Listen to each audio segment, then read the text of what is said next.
opening day in year number 75 for the National Football League. We are live from Lambeau Field in Green Bay, Wisconsin. Always festive and filled with tradition.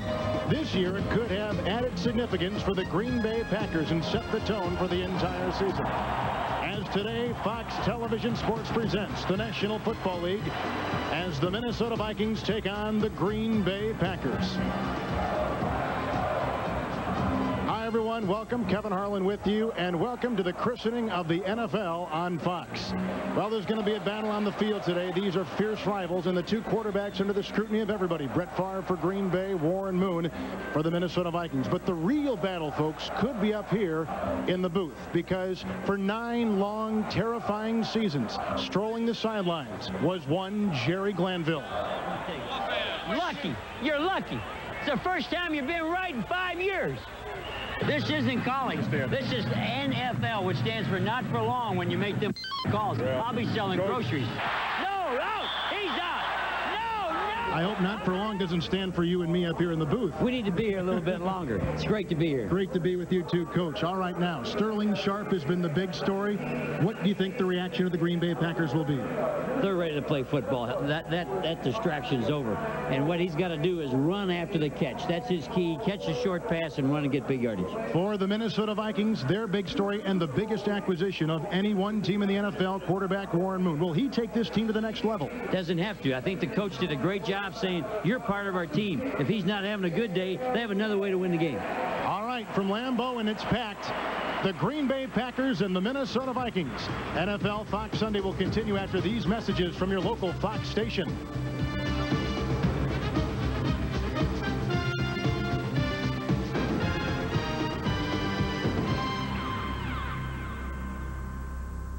Field is filled to capacity for the season opening game. The Minnesota Vikings and the Green Bay Packers. With Jerry Glanville, Kevin Harlan, Fuad Reveiz. Real kickoff for Minnesota. Deep back, number 30, Corey Harris.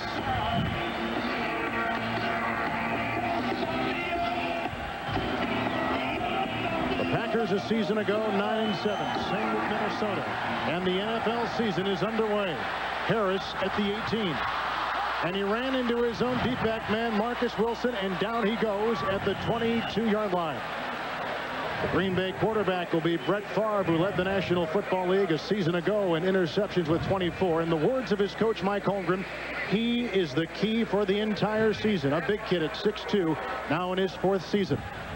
Today's starting lineups are brought to you by Zima. The tackles, Rutgers and Hutchins. The guards, McIntyre, Galbraith. The center winners, they are the key today. In the backfield, Cobb and Bennett. Cobb comes from the Tampa Bay Buccaneers. Sharp starts along the Crooks. Ed West is the tight end. In an I formation, something they usually do. They're shifting the split. 1st and 10.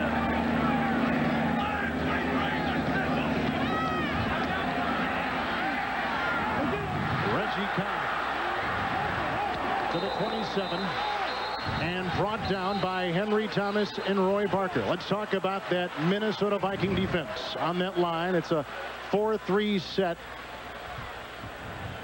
They begin with the 2 guys in the middle, John Randall and Henry Thomas. That is the key for the Viking defense today. Harris and Barker, they're trying to fill Dolman's void with Harris, number 99. In the linebacking core, Del Rio has led the team in tackles the last 2 years, flanked by Jenkins and Ed McDaniel. In the secondary, the big hitter, Vince Glenn. The corners, Washington making his first start as a rookie along with Parker, the best cover guy, Todd Scott, a Pro Bowler 2 years ago. The Packers 2nd down and 5. Cobb comes towards you. Off. Edgar back to the 30-yard line. And he picks up 3 before he's taken down around the ankles by Carlos Jenkins. Ran motion to build the trips. Got 3 people to the offense's left side, trying to outnumber the defense of the Vikings, and then ran the quick toss out that way. Packers want to establish the run, Jerry. Absolutely. They think if they can run the football, then the passing game will be. Dennis Green thinks this will be a better defensive team than what he had last year. Well, they've got some quickness and they've got some speed. Mike Holmgren in his 3rd year, too, for the Green Bay Packers. 3rd down and 2 for his offense from the 30. And Favre to put it up for the first time. Favre to the 34. A flag thrown across the way. The yardage as it stands right now. Good for a first down. But let's see what the flag is about. Our referee is Jerry Markbright. here in Green Bay this afternoon. Illegal procedure against the Packers. Illegal formation foul. 6 men on the line of scrimmage. Number 67 was not lined up on the line of scrimmage. 5-yard penalty, 3rd down. That's Paul Hutchins, who is starting at the right tackle today for Green Bay in place of the injured Joe Sims and Earl Dotson. That new rule this year, which wouldn't affect the tackles, can be back farther. They can be back a whole half of the football than what they were last year, but evidently he took even more than the new rule allowed. The communication from the sideline to the quarterback, and Brett Favre holding his helmet, trying to block out the noise so he can hear the call from the sideline, which is now 3rd and 7. 3 wide receivers in the game. Brett Favre, and he's going to run, and then throw. Jack Del Rio, incomplete pass. Del Rio, one of the top intercepting middle linebackers in the NFL. I thought he picked that one off, but he did an excellent job. He picked the ball off last week. Favre in a scramble running, tries to throw it over the top of Del Rio's head, and he bats it, and it did hit the ground. Good call by the officials. Packers will punt. That's Craig Hendrick. He was a practice squad player a year ago, and deep back David Palmer, the rookie from Alabama. There is some wind to deal with at Lambeau today.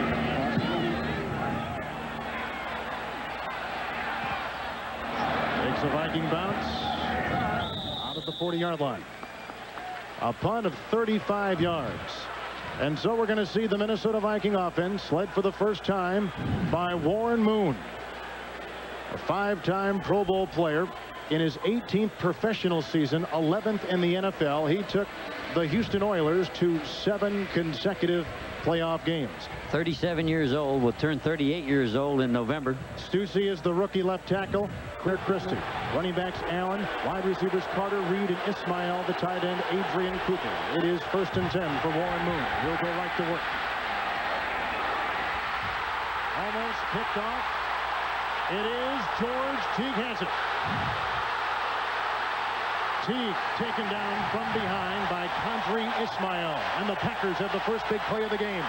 Good throw by Warren Moon. It really was, should have been caught. Tip ball. Ball went up.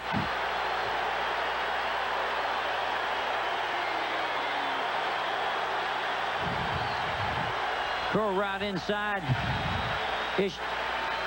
Ismail should have caught it. Got deflected. And Teague picks it off. Nice block.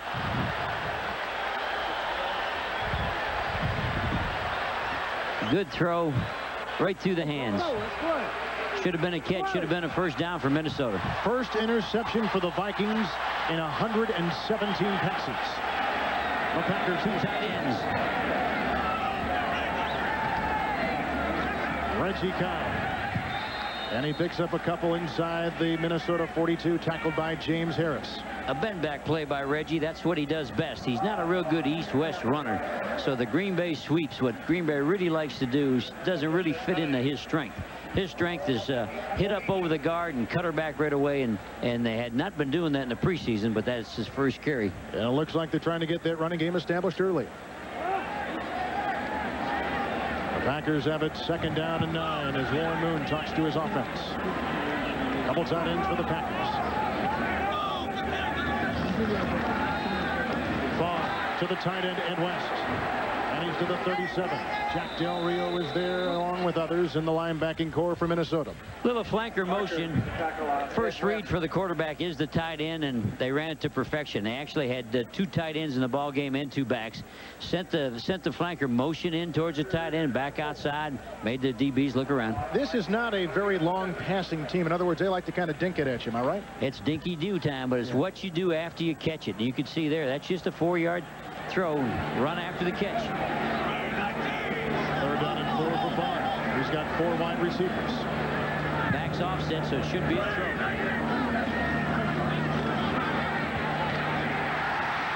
He's got a first down to the wide receiver, Robert Brooks. Gain of 12, and the Packers move the chains. He had trips to his right side, and he's going to run the slant with all the people over there. It's sort of what you call a dealer's choice.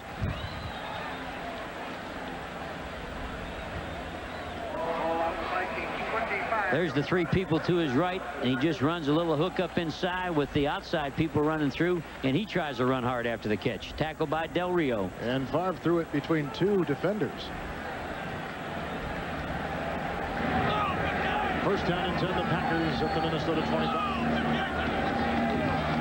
Reverse to Sterling Sharp. And Favre makes a block. And Sharp's got 7 yards on the end around. Do you like the call? Really, the play, they're in inside the 25. They're in field goal range. And you hate to run a reverse there because, as you could see, they gave up so much yardage on the run that if they did get penetration, they'd be clear out of field goal range. Here's the quarterback showing his toughness. There's not many quarterbacks with a heart like Favre. He's different, as you know when we were talking to him this weekend. There's the block. He had his head in front.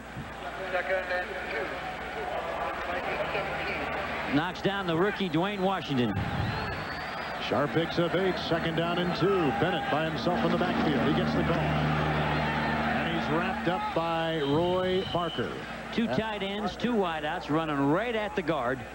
Not the Green Bay sweep, not the play they've been running in the preseason. So they evidently were saving their inside running game for a game that really counted.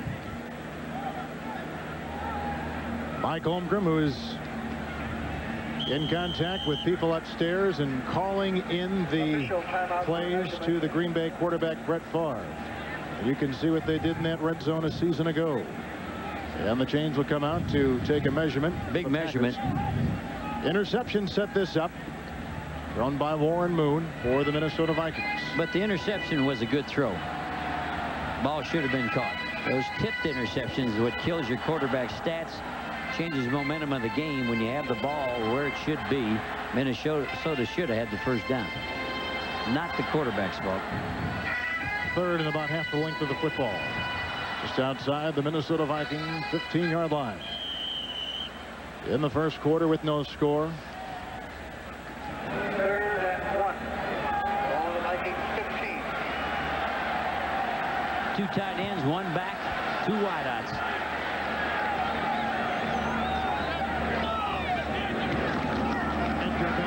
First down, Green Bay. And he burrows his way to the 10. 10 Rutgers, the left tackle with the big block on the play. Straight ahead run away from the nose tackle. The nose tackle cheats one way or the other. He was offset to the offensive right side, and they directed the ball right away from him. Got a little soft spot there. Linebackers back there, but there's no down lineman. So they're really running for the soft spot away from the offset nose tackle. Edgar Bennett, the number 2 rusher and receiver a season ago, an absolutely terrific season. The running game helped by the addition of Cobb. Bennett was the entire running game a season ago. First and goal. The back is offset to the tight end. Arm to put it up. He's got Sterling Sharp to the 7-yard line. On him quickly, outside linebacker Carlos Jenkins along with Anthony Parker. When you see 1 back left in the backfield and he's offset to build 3 receivers to one side, that'll be their first read. So when the back was offset to the quarterback's right, he gunned it for that little short pass again. Jerry, are they getting his face early? That was the whole key for Minnesota's defense today, getting the quarterback's face. He's bringing the ball out so quick you can't get there. Even though the Vikings have the 2 best defensive tackles in football, the ball's coming out too quick. It'll be second down and goal. Backfield tandem of Cobb and Bennett.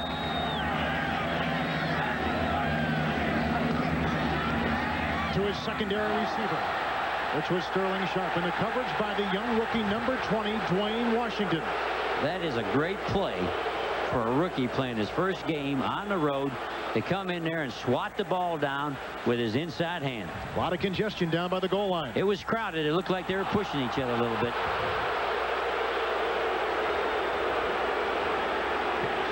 A little bit early with the left hand. He just found out in pro football that sometimes you can get away with one. His left hand got him on the shoulder. The rookie turned him a little bit too soon. And a nice shot from our Fox cameras in the end zone. 9th play of the Green Bay drive, and Favre wants time. They built a trips, real close trips to the right side.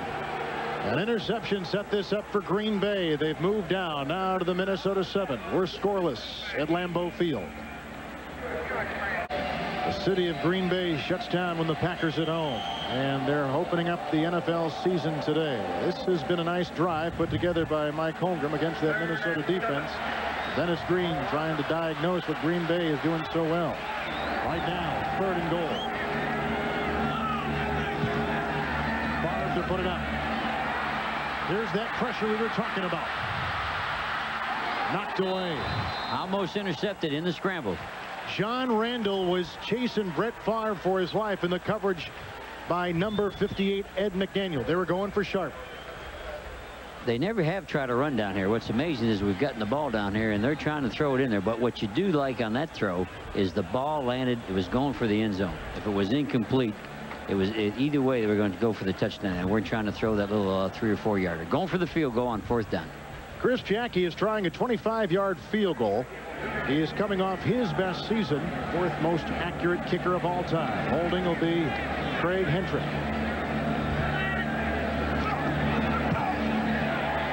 From 25 yards, the Packers have scored first on the field goal by Chris Jackie. Green Bay 3, the Vikings nothing. To turn it over, Green Bay capitalized. We are in the middle of the first quarter. Today's appearance by the Blockbuster Video Blimp is part of the 1994 nationwide tour on behalf of the Children's Miracle Network. The Blimp is promoting the Give a Kids a Lift program sponsored by Blockbuster Video and benefits children and associated hospitals for children throughout the United States. This is the first time in the history of this stadium that a Blimp has ever shot a game. Kadri Ismail. And he's out near the 34-yard line for the Minnesota Vikings, who get it for a second time. On the second play is a Viking quarterback, Warren Moon, throws the interception. Now, Jerry, what's going through his mind? You coached him before. What's he thinking? He has a calming effect on the whole team. This is something he learned from his mother way back in L.A. His mother, Pat, taught him, don't panic, don't worry about anything. Plus, the defense played so good, they allowed only a field goal, not a touchdown. That makes you more calm, too. 11th NFL season. Warren Moon, as we said at the top, the biggest acquisition by any team during the offseason. He starts with double tight ends in a 1st and 10.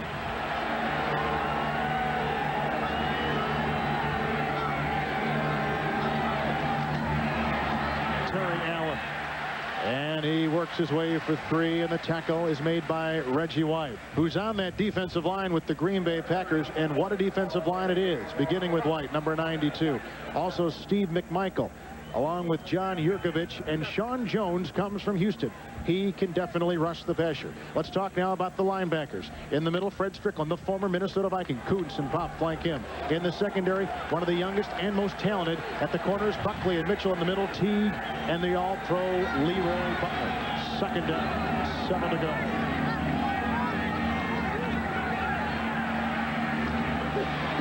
Jake Reed. And he's got a 1st down to the Minnesota 49-yard line. Right now for our McDonald's game break, let's return to Hollywood. Here's James Brown. JB. All right, Kevin. Central Division rival Chicago hits pay dirt on its opening drive as Eric Kramer whips a bullet for Chris Gedney. That an 11-yard strike, and the Bears go on top 7-0, that in the first quarter. Back to Kevin Harlan and Jerry Glanville. Thank you, James. We saw Chicago a couple weeks ago, and they said the tight end is important in that passing game. Terrell Buckley playing zone and was off on that quick hitch. 1st and 10. Allen again. Yurkovich wraps him up. John Yurkovich. Ray Rhodes used to be the defensive coordinator for the Green Bay Packers, now with San Francisco. In describing Yurkovich, he said, he has the body of a truck driver. The Minnesota Vikings there are going right at the truck driver. They're running a cutback. They said, take it to the truck driver and then bend it over to the right. Yurkovich will now leave. Gilbert Brown comes in. There's Fritz Shermer. You know him pretty well, Jerry. Fritz is the new defensive coordinator. He's coming from the Cardinals. We were together in Detroit about 5 lives ago. Packers in the nickel line. Minnesota's 2nd down and 7. Submarining to the Green Bay 46, a pickup of 2, and James Willis is there to wrap him up for Green Bay. An inside trap. They were running an over defense, which put the tackle in between the guard and tackle, and they tried to trap him with the backside guard. I guess there's no surprise that both teams, Jerry, have tried to really get that running game going early in the game. They both believe they have to have that, but I think Minnesota believes it more than Green Bay does. Third down and 5. Sean Jones. This is his kind of down, as it is for the all-time sack leader, Reggie White. 4 wideouts in the shotgun. Penalty flag thrown. 3 down for Minnesota. Broken up on the play by Roland Mitchell, intended for Kadri Ismail. And as we said, the flag tossed on the play. Another good throw. Full start, number 78, offense, prior to the snap. 5-yard penalty, third down. That's all pro Chris Hinton. Played guard last year for Atlanta, probably the best guard in football. Moved him back over to the right tackle because their tackle plays like a guard. Their strong side tackle. The right tackle is a punch guy. Got to hit you on the line of scrimmage. Another good throw by Warren Moon, and dropped once again on him. Dennis Green was Hinton's coach at Northwestern. So they go back many, many years. Third down and 10. And once again, Moon from the gun. 4 wide receivers. Moon with time. And the completion to Kadri Ismail. He does not have the first down. Needed to get to the 41, and he only got to the 46. And the Minnesota Vikings must punt. Doug Evans on the coverage. He was in the slot position and broke to the flat. He was not the main receiver. He was an outlet in case they covered the inside route, which the Packers did. Punting will be Mike Saxon for the Minnesota Vikings, who was just released by the New England Patriots. Before that, spent 8 years with Dallas. The Packers are playing a punt safe. They're expecting a fake. They're playing a 4-3 defense and let them punt the ball off. High, hanging, and not very long. Fair catch called. Pryor with it. At the 23. The Vikings threw an interception. Green Bay capitalized with a field goal. And we're late in the first with the Packers on top, 3-0. Action. Vikings have never won at Three River Stadium. The Packers with their third possession. Their quarterback is Brett Favre with the 1st and 10. And the pitch out to Bennett.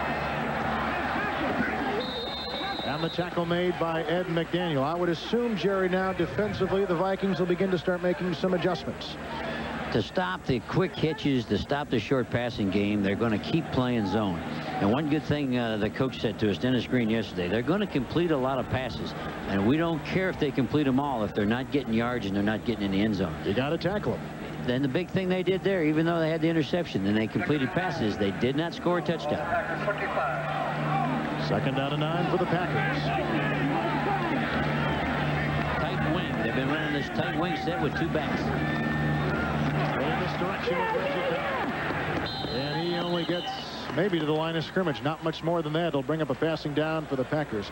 McDaniel and Harris were there with the stops. The 2 great tackles you can watch right here. 97. Randall fighting through the block, and he really got handled there pretty good by Galbraith. Galbraith came from Miami. They weren't happy with him last year, but he did a good job blocking Randall, who was one of the best defensive tackles in football. He led all interior linemen a season ago in sacks, and that man, Henry Thomas, 2-time Pro Bowler. Facing Brett Favre with 3rd and 8. 4 wide receivers back offset. Little screen backs. They got it to Cobb. Reggie Cobb to the 31, shy of the 1st down, and the Packers must punt. Jenkins and Jack Del Rio met him. Del Rio, just like he picked up last year, he's all over that field. You watch him play, you get your money's worth. Former Dallas Cowboy, Kansas City Chiefs, led this team in tackles the last couple seasons. Hendrick the putt for the 2nd time. First one sailed 36.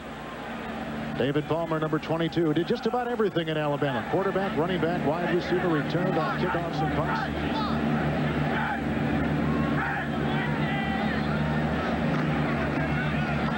Came after that punt, tried to block it. And it's a bad punt.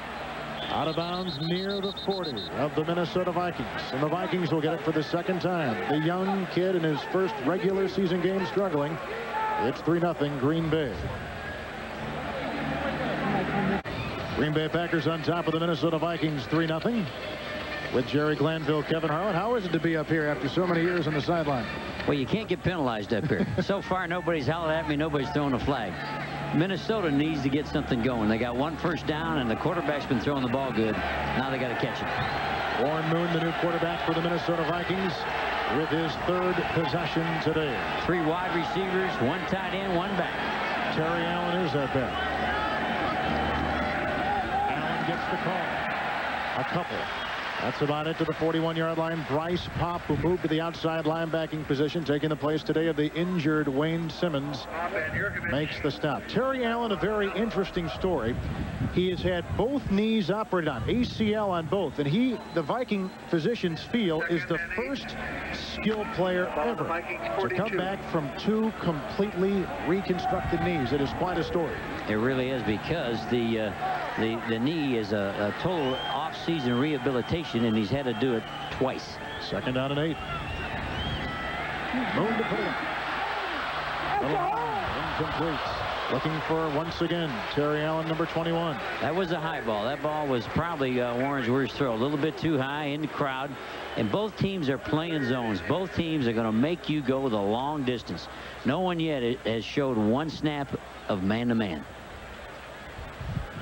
I'm wondering what the mental state of a guy like Warren Moon is, who's had the interception of the punt so far, or his offense. Green Bay with 6 DBs in the game. 1 linebacker. 3rd down, 8 to go.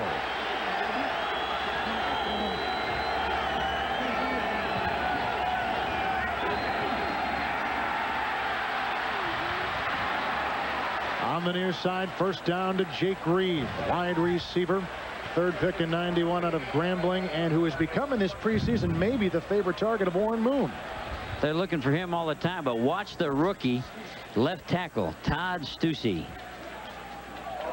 He's a big kid out of Cal. Now he's blocking against what the Packers were hoping was going to be their pass rush. He's got his left hand on Sean. He's pushing him, and Sean Jones does not even get a sniff. Good job by a rookie starter at the left tackle position. 1st and 10 for the Minnesota Vikings at midfield.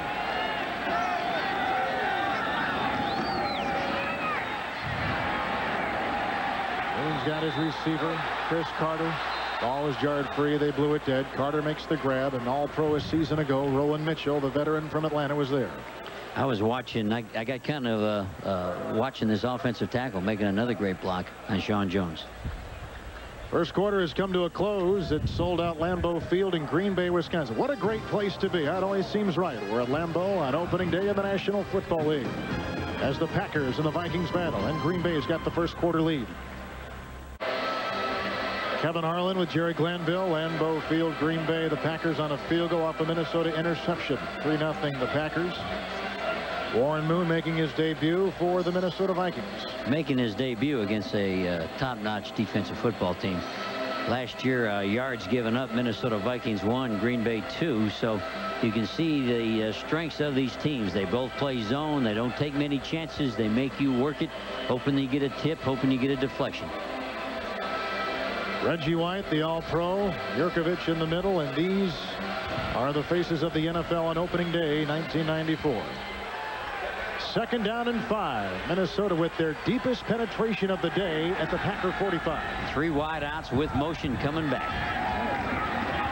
Little play action by Moon. He's got Reed, and there's another pickoff. It's by George Teague. Warren Moon has been picked off for the 2nd time.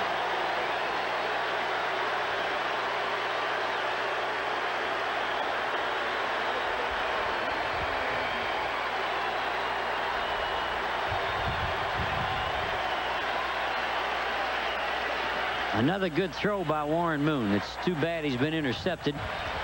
Little play action fake. Good throw on the quick slant. Coming to Teague, hits him right in the hand, hits him in the face. Good protection for Warren Moon. He cannot believe this is happening. Good throws. Instead of completions, he's getting interceptions. Now the Packers 1st and 10.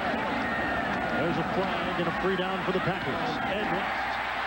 He's got a 1st down to the Minnesota Viking 48, a pickup of 17 yards. When we were talking to Brett Favre, that's the guy he talked about. That's the guy he wants to throw the football to.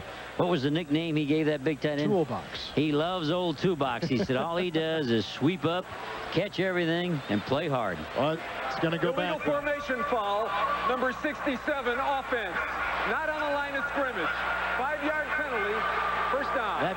That penalty's been called on each team, and with the new rule where the tackle can back up, I'm surprised that they're calling that. You can see his head here, though. It's clear back into the guards' numbers rather than the centers. But the sad thing for Paul Hutchins, it's the second penalty on him in this first half of play.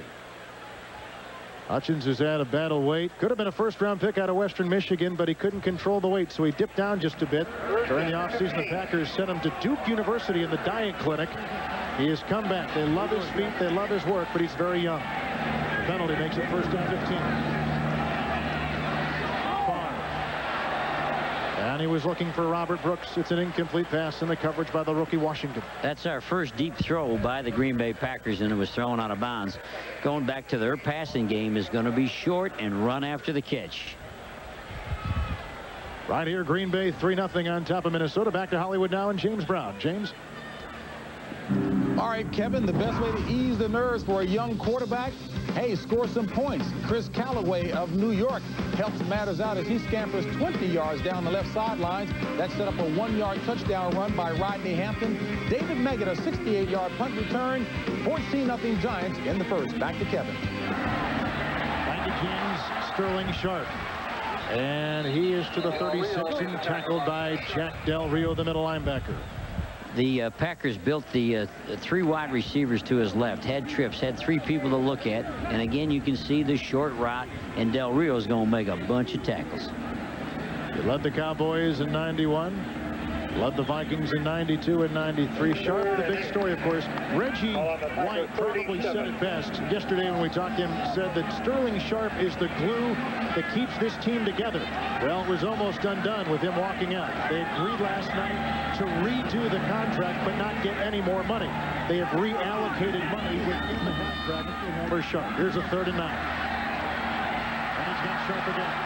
And Sharp trying to spin for a first down near the 44. Tackled on the play around the ankle by Dwayne Washington. The pressure also for the first time got to Favre. Favre had to duck and get away, and he thought he was going to get hit, but he the way he is, and as we talked to him, he is so tough.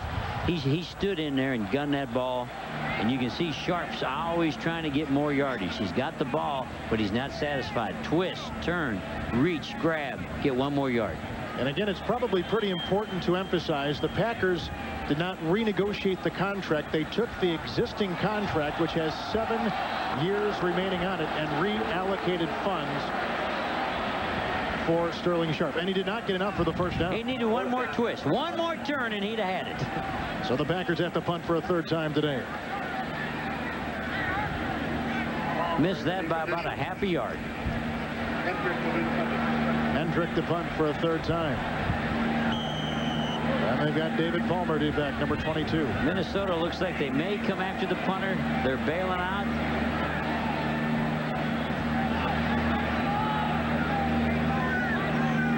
They're coming after the punter. Nice punt by Hendrick, high and hanging. The reason why they kept him over Wagner. Palmer at the 12. Palmer to the 17. And the tackle is made by Mike Pryor. A 44-yard punt. There is a flag on the play.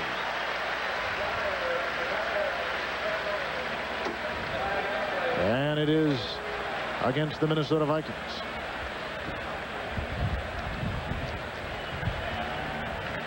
If it's holding before the ball punted, they're in real trouble. If it's after, then Minnesota gets to keep possession. If you hold before the ball's punted, then the Green Bay Packers would have had an automatic first down.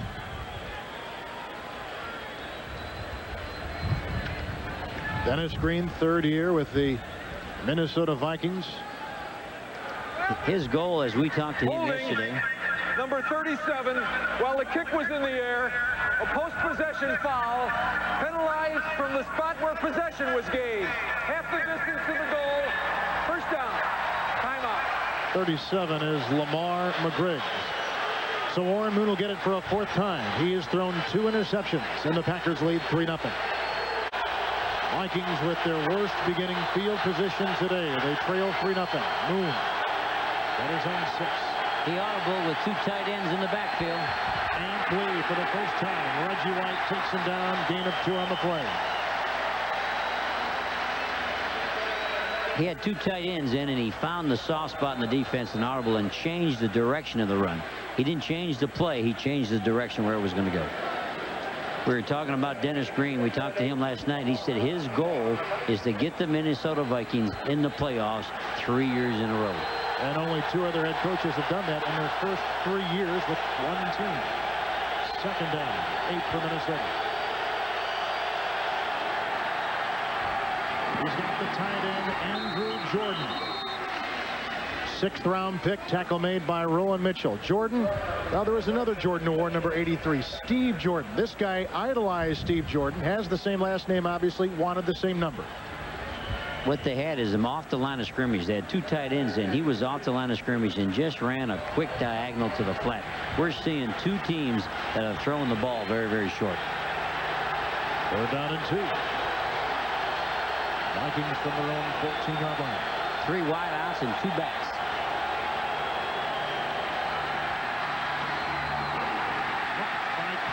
Ismail. Corey Harris was covering.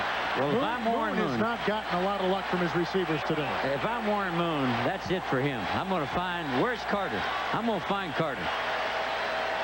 I'd have to say to Ishmael, right now you got a block for a living because you haven't caught much. He put the ball on him again. Should have been caught.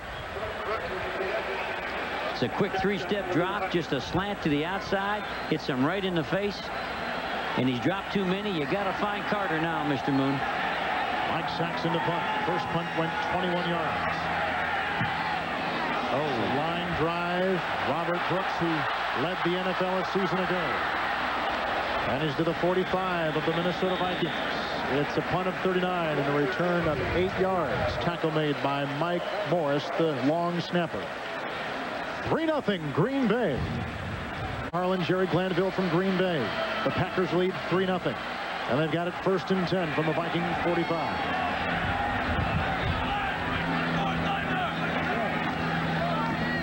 Reggie Cobb. He busts free for about 9, maybe 9.5, and he's brought down by Todd Scott. Ed West with the big block. First blitz of the ball game. Minnesota Vikings trying to create something, trying to make something happen. Brought all their linebackers. Watch them on your field. 55 running to the weak side, and they're running the ball opposite the blitz. So you got a hole, got a place for the back to run. And Ed West, number 86, had a whale of a block on the play. 2nd down 1. This is Green Bay's best beginning field position. 2 tights, 2 wideouts in motion. The first down and more to the Minnesota Vikings 30-yard line, tackled by Anthony Parker. All the film we watched, we probably like Bennett better than anybody. Good power runner, did a good job last year. I think he's going to come on and become the back for the Green Bay Packers. He's a strong kid. Jab step, he starts off to his left. Now his job is to cut it back off the block. Watch him run low, get his pads down, keep churning, keep churning.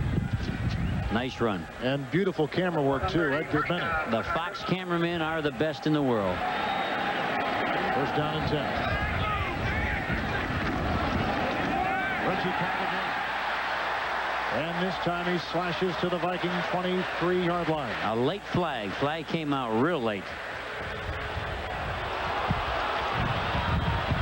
Reggie Cobb doing what he did best in Tampa, running the cutback. They're playing the 2 tight ends and starting one way and slashing off the other. Jerry Markbright, our referee. Holding, number 89, offense. 10-yard penalty, 1st down. 89 is the tight end, Mike Chimera. For the first time, Green Bay is doing what they wanted to do when they came in the game. That is run the ball. Run the football and run right at him. Watch the tight end on the left side of the screen. There's Mark, 89. He has his hands on him. Now he's got him. You got to let go. He cannot hang on. He's hanging on. He's hanging on. Once the official sees the jersey stretch, you're in trouble. The flag comes out. Let it go, darling. All 3 of those penalties have been on offense for Green Bay. And the penalty pushes it back to the Minnesota Vikings 37-yard line. And it makes it 1st and 17.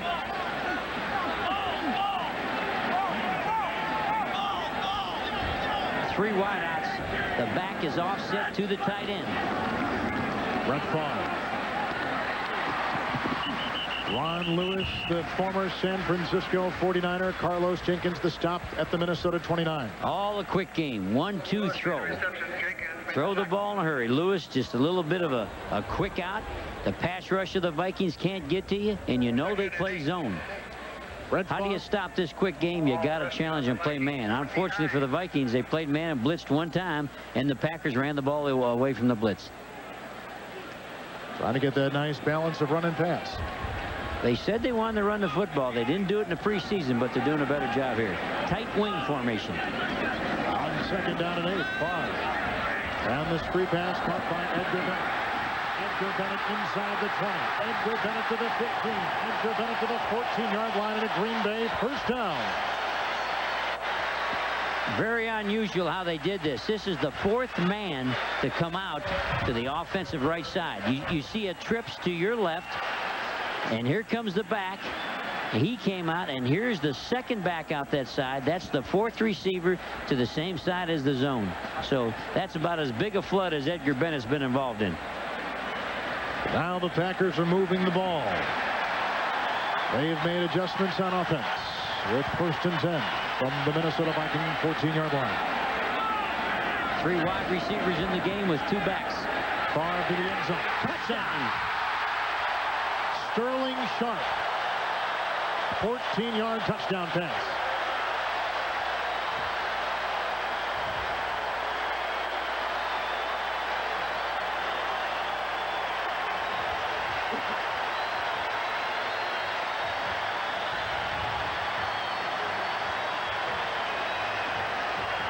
Tell Jimmy Johnson in Hollywood that's why we love this quarterback. This quarterback, he was patient. He threw the little outs. He threw the little dinks. Finally, they got with the 3 wideouts, and he hit the man in the corner. I wonder why they signed him yesterday. You think they need that wideout? Now, this could put the ball at the 1-yard line. At the 1-yard line, do you go for 2? Here's James Harris jumping off sides. The ball's at the 1. They have a choice here. They can kick it and take the penalty on the kickoff, or they can take the penalty here and be at the 1-yard line and go for 2. I think I'd go for 2. How about you, Kevin? I think 2 is pretty, especially against a team as rugged as the Minnesota Vikings. I mean, this is a team that has beaten Green Bay 4 straight times. And that's why you and me are up here. If he listens to us, he'll be your partner next year. He's thinking about it. Go for 2. Go for 2. Well, they're going for 1. They're going to go for 1. Then they can take the penalty on the kickoff. That's their choice. Encroachment foul, number 99, defense. James Harris. The 5-yard penalty will be enforced on the kickoff.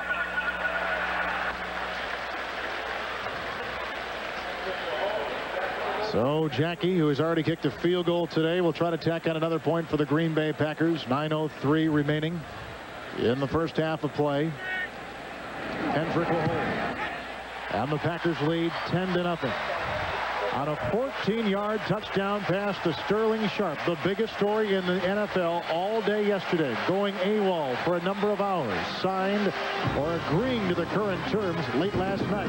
He comes up with a big play. Brett Favre with the touchdown pass to number 84, Sterling Sharp. Here's Sharp, and he's going to run a pattern. This defensive corner only has the flat. He's expecting help from the safety over the top. But our slot man ties the safety up. The safety has to come over and make the play, and he's too late. And the kickoff taken by Amp Lee. Amp Lee to the 27-yard line. And the Vikings will get it for a 5th time. Tackle made by Tim Hawk. The Vikings have had it 4 previous possessions. Moon's been picked off twice, both on tips, and then 2 punts the other times. Warren Moon could easily be having a real good day for the Minnesota Vikings if it wasn't for the tip balls. Well, turnovers when you got defensive teams. That's the difference. Brett Favre hit 5 consecutive passes on that drive. Packers 10-0.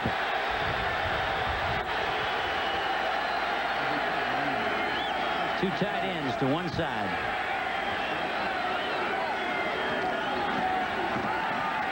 Terry Allen to the 30. And a pickup of 3.5 from George Kuntz, who's the top returning tackler. Number 53 makes the stop for Green Bay. They ran the counter trap back to those 2 tight ends that were to the offensive left side. I told you earlier that Minnesota had to get that ground game going. Well, Terry Allen is their guy. He's got 5 carries for 14 yards. And they were trying to run that 96, Sean Jones. Yeah, that tells a big story there in the 10-0 Green Bay lead. 2nd down and 6. Same formation with motion. Boom to put it up. Chris Porter, first down. No, they mark him shy. He's shy by the length of a football. Kuntz makes the stop. Never stopping for us is James Brown. JB? All right, Kevin, how easy is young Dave Brown breathing for the Giants? Well, take a look at this. Hooks up with Chris Callaway, lobs it nicely, and Callaway takes it into pay dirt. The Giants leading Philadelphia 21-3. That in the 2nd. Right now, back to Minnesota and Green Bay, Kevin and Jerry. Thank you, James. Giants swept the Eagles a season ago. Callaway's had a huge day. 3rd and 1 for Warren. Short yardage formation. First down run by Terry Allen, who missed all last season with that knee injury, and he picks up the first down, moved the chains for Minnesota. Now that was power running. They got in the 2 tight ends with the flanker. They're in an eye, and they just said, here we come. Everybody knows where we're coming. We're running at you. And 66, John Jarek. he was playing the fullback. I believe he was the lead blocker on that play. Usually they've had Randall McDaniel in that position, playing some fullback. Now they got Allen and Evans. The tight end's off the line with motion, Kevin. There he goes. Terry Allen begins to run, and Terry Allen scoots his way for 10 to midfield and a first down. Bernard Daphne with a huge block opening up for Allen's first down carry. That tight end with motion cuts off people that can make the tackle. You can see him on the outside man, allowing the area for Allen to start that way and then cut away. He cuts off all pursuit when he motions to the play side. Terry Allen now with a couple big carries on this particular drive, and the Vikings, much like the Packers before them, beginning to crank it up. Maybe I was premature saying they had the first down, but by the length of the football, they've achieved it, and the Vikings again move the chains.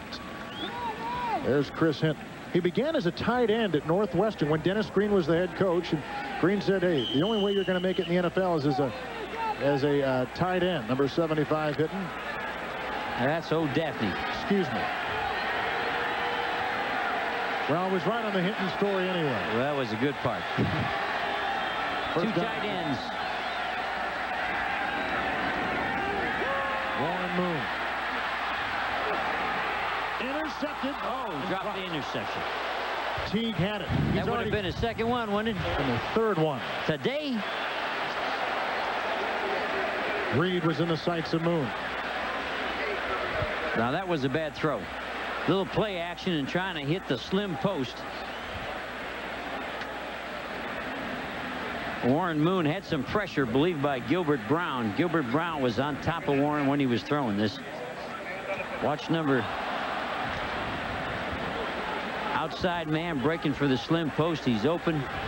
Good play by Teague, but he has to hold on to that football. 2nd down and 10.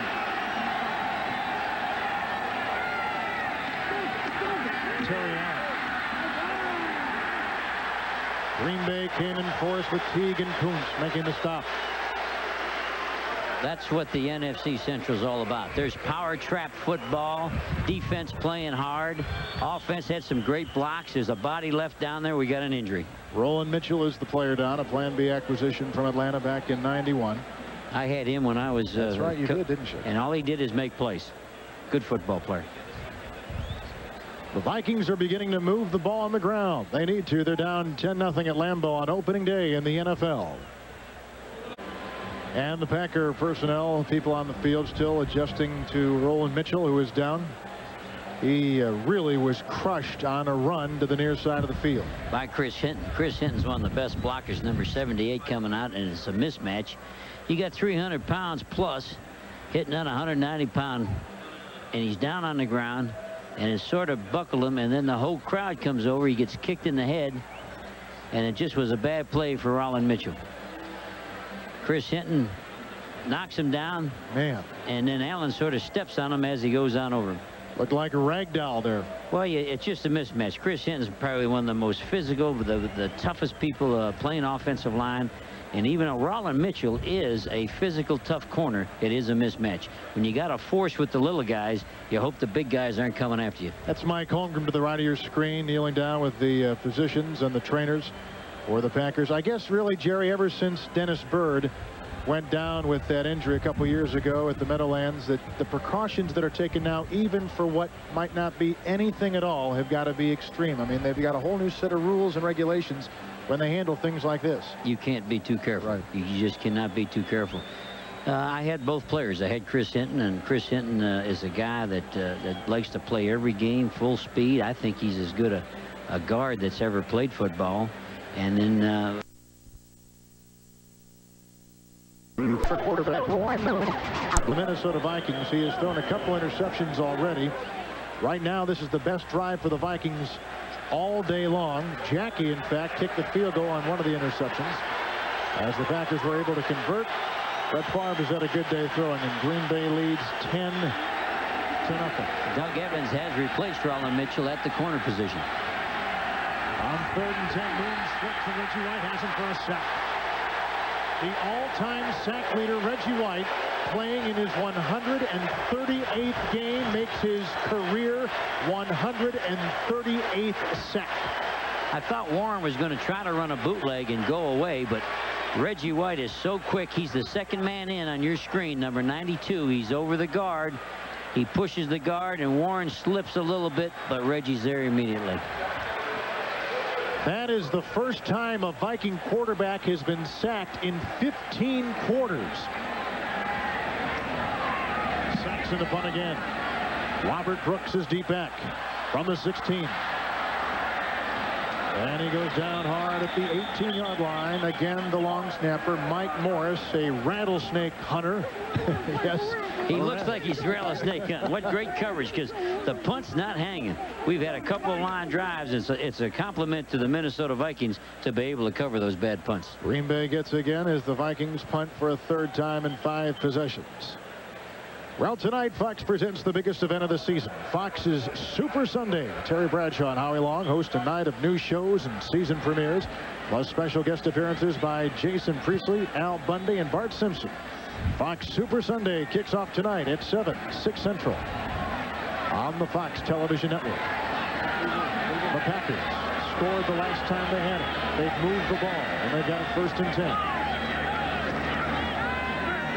Little bootleg by Favre, and it goes out to Sterling Sharp. Picks up 7 to the 25. Pressure applied by Roy Barker, and the tackle made by Carlos Jenkins, number 51. Got 3 wide receivers in the game for the bootleg. Rather than throw to the back, they wanted to get the ball to a wideout, so they ran a bootleg and put the ball on a wide receiver. First time in 15 quarters. 15 quarters. That line is given up. Of course, it's a reshuffled offensive line, but nonetheless, it's something that line was carrying into this season. There's Keith Rowan there showing them the picture, showing them what happened. Reggie White, there's never been anyone that has sacked a quarterback like him, the all-time leader. On 2nd and 5, Cobb is spun down.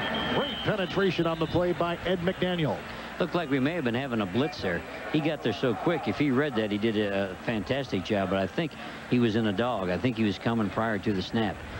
They're running a power straight line cutback, Green Bay. Again, not what they did in the preseason. You can see they were saving some things. This game was such a big game. We didn't see these formations and this type of tack on the ground prior to this game. Ed McDaniel taking the place of Strickland. Of course, McDaniel won the position a season ago, was injured. Strickland came in, and they split time the rest of the way. It's 3rd down. Bennett. He's got a 1st down for the Green Bay 35. Tackle again by McDaniel. You can see the throw from Favre is, again, maybe 3 yards. Maybe a 3-yard throw, maybe a 4-yard throw. And it's the run after the catch. It's like a long running game. And he sticks it up in there and gets the 1st down. Watch the replay. It'll be to your right as you're looking at it. 1, 2, 3. Look for the back on the circle over. You can see 55, Del Rio taking the tight end down on the seam and allowing the back to be open. Jerry, Randall and Thomas have not had the kind of effect on Favre that we anticipated. I think it's because it's a three-step passing game. He has not held on to the ball. 1st and 10. Favre has hit his last 7. Make it 8. Sterling Sharp with the gain of 8 to the 44 of Green Bay. Start charting the yardage after the catch. You can see what's happening. It's a little 3-yard curl. They built a close swing, a trips to the quarterback's right, and one of those people are going to come inside. You don't know which one. And it's an easy throw and then run after the catch. It's Sharp. It was a good thing they signed Sharp. It is. It's a very simple offense, it appears. Short passes, run the ball, get that balance. All right, 2nd down and 1. First down run, Edgar Bennett. The son of a high school football and basketball coach. Went on to Florida State, started 4 years, and he was the running back a season ago for Green Bay, and he picks up the 1st down. He's going to be the guy this year. As we watched him on film, you got to like this guy. He sticks it up at you, runs over you, and he has, I think, more quickness than the other backs. I think Cobb may have some power, but this guy looks like his first 2 steps are quicker. The running backs in this offense are key, aren't they? The key is really to keep that ball with the short passing game, and if you can bang it at him running. 1st and 10. Another screen. Here comes Favre. Boy, he was running for his life. Henry Thomas was all over him, forcing him out of bounds. That shows you the athleticism of big Henry Thomas. And there's the coach chewing on him a little bit. He had the second back screen to his right. He did not like it. The Minnesota Vikings defense played it excellent, and so he decided to run and keep it. You know, last year he had a career-high 24 interceptions. He may have thrown that ball into somebody else a season ago. The maturing process of Brent Favre in full view. Well, he didn't like what he saw. We're at the 2-minute warning, and the Green Bay Packers have gotten a touchdown pass to Sharp and lead the Minnesota Vikings 10-0. 10-0 Packers on top of the Minnesota Vikings. A touchdown pass to Sterling Sharp has been the big play. Coming up on the Dockers halftime, James and Terry will have all the scores and highlights, and Terry, Howie, and Jimmy will take a look at 2 of the game's premier running backs, Emmitt Smith and Barry Foster, all coming up on the Dockers halftime. And what a day it's going to be in the National Football League. Kansas City has built up a 14-0 lead over New Orleans. Giants on top of Philadelphia, 21-3. Big scores around the league today. 4 wide receivers with the back offset. 2nd and 13. It's incomplete to Cobb. The pressure was all over quarterback Brett Favre. Now they're getting in his face. The 4 wide receivers lets the defensive line know with the back offset that it's not a run. So they really teed off on that one. He took a pump to the wideout and then tried to dump it to the back. It didn't look real good, but a good job by these defensive tackles. We think Randall, we need to get him in the ball game if you're with Minnesota and make some plays. Favre has completed 8 consecutive passes. He's had a very good first half. 3rd and 13. More pressure on Favre and a bad pass to Cobb, and this is what the Vikings need to do and what they have not done up until now. John Randall was in his face. John Randall was there instantly and put the quarterback down hard, but again, even with the 3rd and long yardage, the Packers are trying for that 3-yard dump off. Here's the pressure by the Vikings. Watch 93, keeps on coming, sticks him in the chest. Greg Hendrick will beat out John Randall. John Randall always putting pressure on you. David Palmer, deep back, number 22.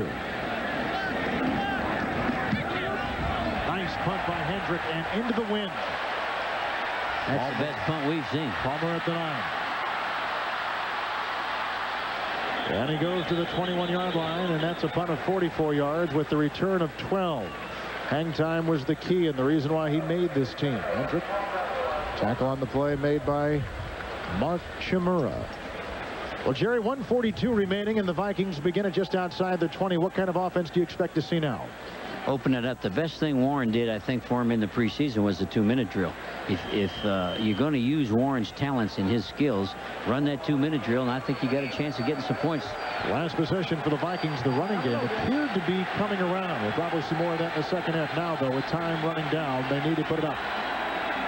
Amp Lee is in the backfield. And Moon is going to like to work. Incomplete to the tight end, Adrian Cooper. He played behind the tight end, Eric Green, at Pittsburgh for the last 3 seasons. Incomplete pass. Bad read. The tight end was breaking to the flat, and the Green Bay Packers, in a 2-minute situation, unusual, they were playing cover 2, so they had a guy waiting for the ball in the flat. With your 3 wideouts and a tight end, if you play a lot of cover 2, you can get somebody down through the middle. Packers have all kinds of secondary people in there right now, like Tim Hawk, number 24. And it's 2nd down and 10. 3 wideouts, tight end off the line.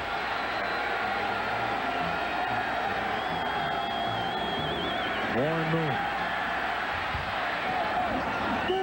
Pass is caught on the near side by Jake Reed, and he's close to a 1st down.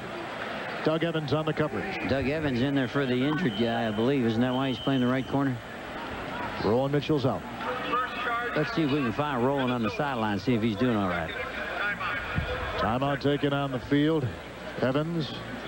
And there's Roland Mitchell, and they're just on a precautionary basis right now. That's ice. Yeah. That's ice. That whole towel's filled up with ice, trying to keep him from cramping up. But everybody back home in Texas, he's doing fine.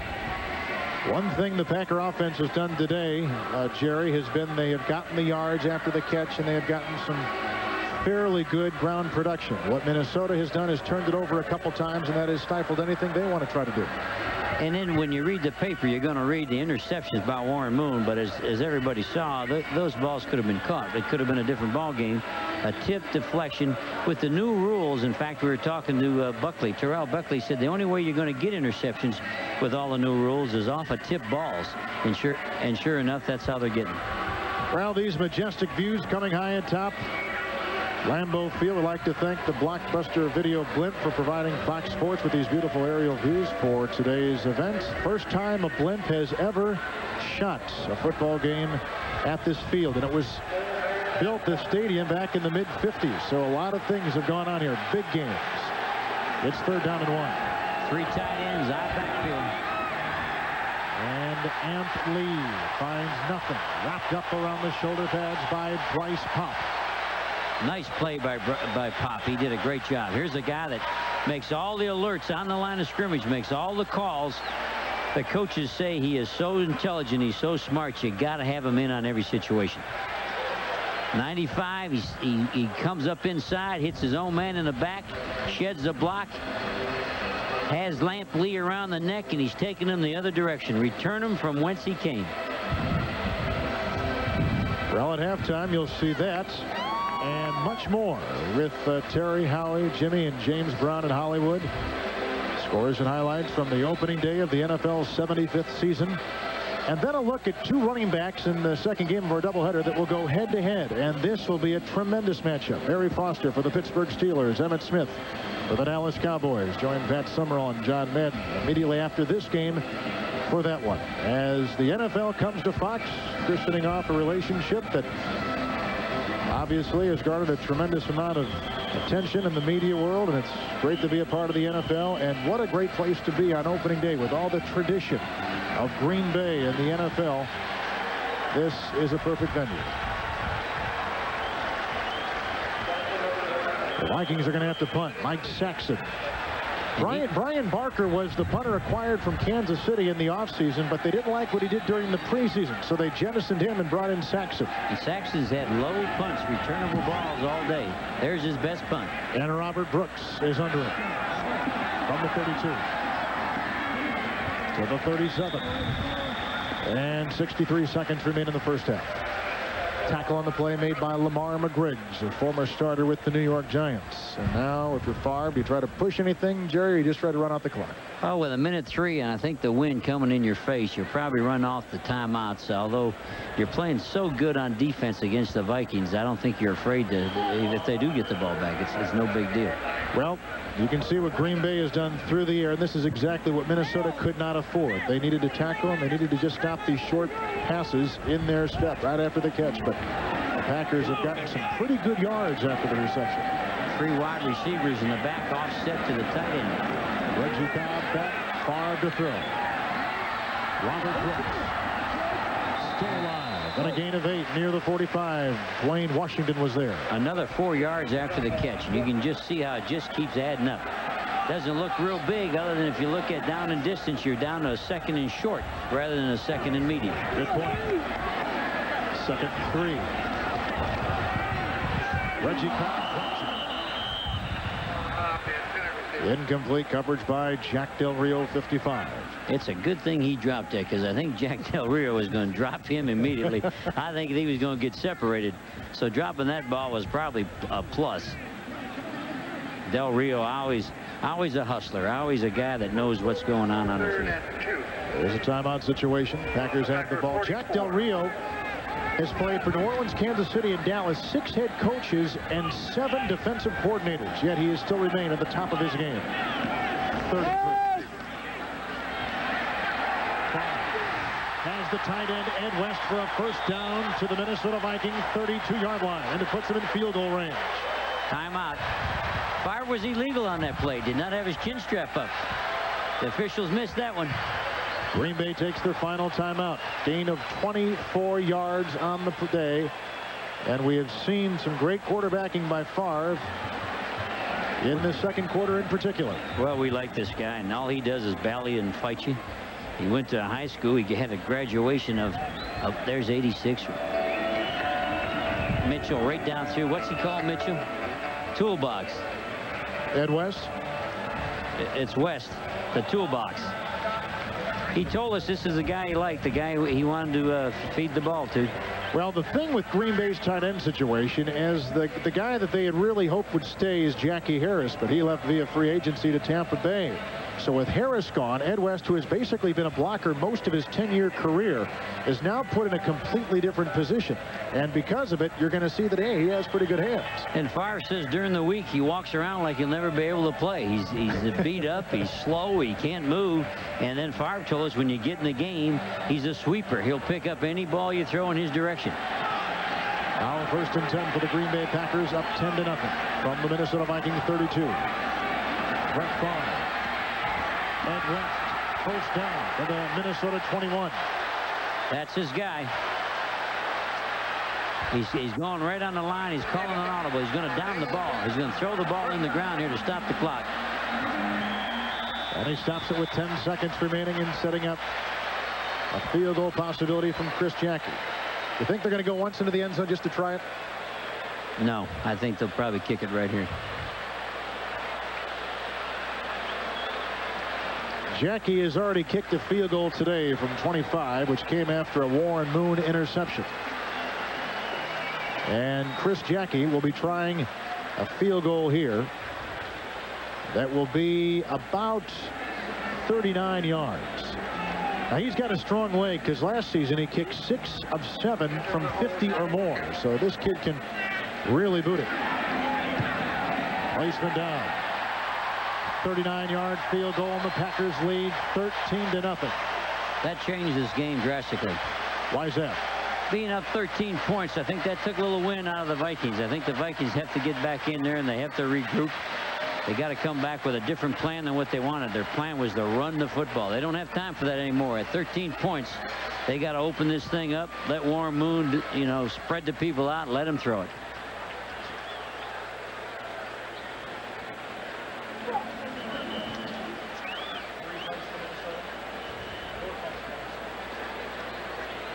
The Vikings have punted the ball 4 times, and they've had it picked off twice. Dockers halftime coming up with James Terry Howie and the former coach of the Dallas Cowboys, Super Bowl champions, Jimmy Johnson. Chicago's on top of Tampa Bay 14-3. That is a big game. Chicago thinks they've got some answers, and Atlanta tied with Detroit at 7 in the second. So those are all the scores that Bernard Daphne and the folks will be seeing here at halftime. With the new kickoff at the 30-yard line, do you squib it here, Kevin? You're going to try to put it on the ground so they can't break a big one and get in field goal range, or you're going to let it go? You're going to kick it hard. You're going to kick this ball, Kevin? What would you do? I'd put it on the ground, push it in the corner, let one of these other people handle it. Jerry, it's back at the 30-yard line with a 1-inch tee. How do you like the rule changes? Well, the rule changes, I think, will really be a big effect in overtime. If this game was to go overtime and you lost the toss and you're kicking from the 30, I think that's when there'll be a dramatic change in the game. I wonder if that was an illegal tee we just saw him throw away.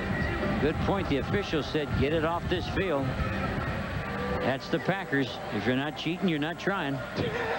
It was a little bit over an inch. Every official now has to carry a ruler. That's a tee that's made by Jan Stenerud, the former great Packer, Kansas City, Minnesota Viking kicker. Montana State, Bozeman, Montana kicker. And it's picked up by the tight end, Novoselsky. Out of bounds at the 45, and time has expired in the first half. I'd say for the Green Bay Packers, everything went about the way they thought offensively. The tipped passes that became interceptions have certainly dominated this game. Halftime from Green Bay, 10-0 Minnesota. That's the end of the first half. Stay tuned for the Doctors halftime. This Fox NFL Sunday side came up during the first half, and they had all kinds of people on that field during the halftime before the entertainment pushing that sod back down. For whatever reason, the field is a little bit soft. It looked like your golf game. I never saw so many people replacing their divots. I can remember when your divot went farther than your ball. That's what it looked like out here at halftime. Happens every shot. Jerry, and the wind is kicking up too. The wind just blew that ball off the tee. I wonder if that will be a factor in the second half. Only in the kicking game. With this short passing game, I think we could run this in a hurricane. The Packers are only throwing this thing 5 or 6 yards. Jackie the kickoff, and it is short. And they'll be down at the 27. Vikings will get it first down and 10. This is what was happening at halftime as they put some. Now they played the New England Patriots here last week as they try to put some of those divots back in. Normally this is maybe the best field in the National Football League. We had good sun yesterday. I think the lack of sun this morning to dry it out probably caused these divots to come up. Well, Warren Moon will begin the second half with a first and 10. High backfield for the first time. And Moon will go right to work. Almost picked off by Reggie White. Incomplete pass.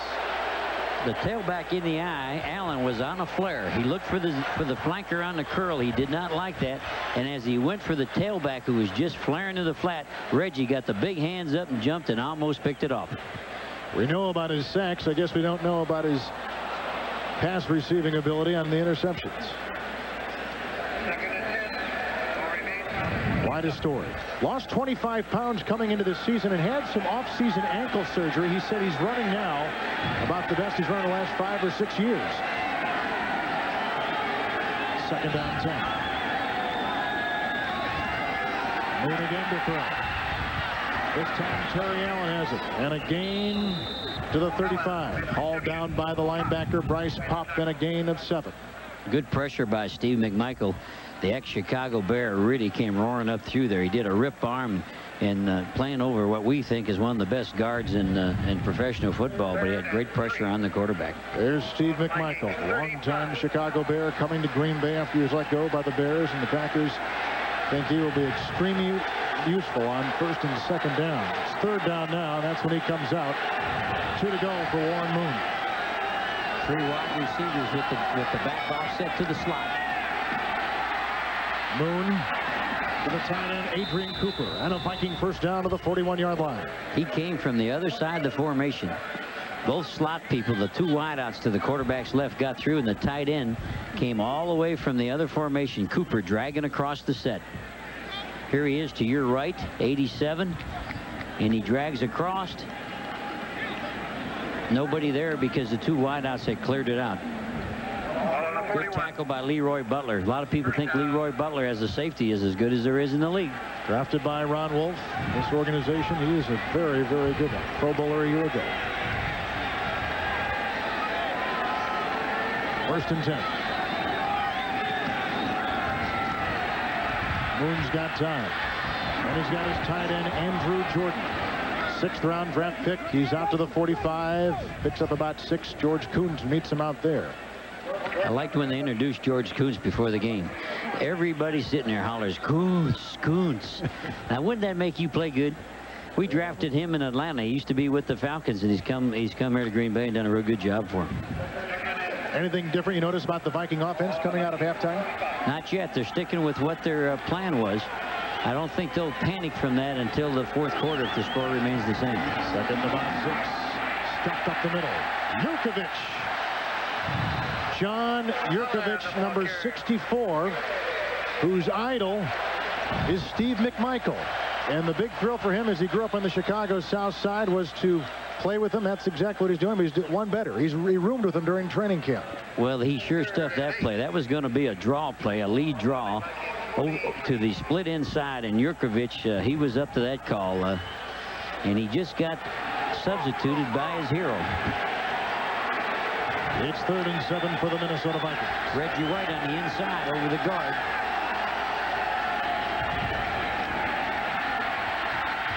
Here they come, and they got it. Bryce Pop. The coaches love Bryce, and that's why they're able to move Reggie over the guard, because they do not want to play with Pop not on the field. So they let him play defensive end. He'll be the defensive end away from. This is the other side. This is Sean Jones, and here comes 95 from the top of your screen, chasing him, coming through, getting his arms around him. And Bryce Pop, they love because he is so intelligent and knows what's going on. 5th Minnesota punt today. 7 possessions. Saxon. Robert Brooks. He'll let it flutter out of bounds. Got a flag at the 40-yard line. Little oxygen for Bryce Pop, who's been 2nd in sacks last couple years. Penalty is against the Minnesota Vikings. Bryce is playing linebacker on normal defenses when they're playing their 4-3, and when they go into a nickel situation, with Bryce playing the defensive end, it allows Reggie to go inside and play over the guard. And the coaches told us yesterday he makes all the alert calls. Ineligible receiver downfield on the kick, number 57. 5-yard penalty, 4th down. Another penalty against the Vikings. This one on William Sims, a backup linebacker. For Coach Green, nothing much has really gone right for him today. In the kicking game, offensively, they got somebody open. They get a tip ball. The defense is still playing good, and that lets the game still be there. The game is still here at 13-0. Robert Brooks awaits the Saxon punt.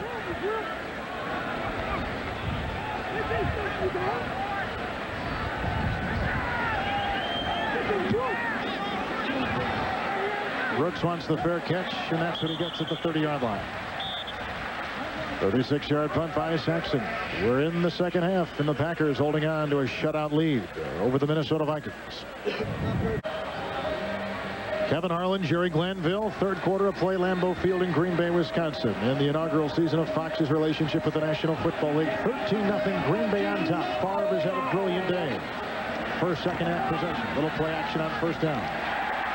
He's got the tight end, Ed West. He told us yesterday West might catch 10 passes today. You know what? He's coming close to it. We asked him if they did not sign Sterling Sharp, what that would do to him, and he said, we'll just keep feeding the ball to Ed West. Well, they got Sterling Sharp signed, but West is still going to get the ball. There's a penalty on the Packers. Number 62, offense. 10-yard penalty, 1st down. Guy McIntyre. Guy was very interesting. He said, I said, what's it like coming from the 49ers to here? And he said, at one time, if they threatened to send you to the Packers, it was like an elephant's graveyard. It was like you were going to end your career. And he says, things have changed here now. Now people are proud to come to the Packers.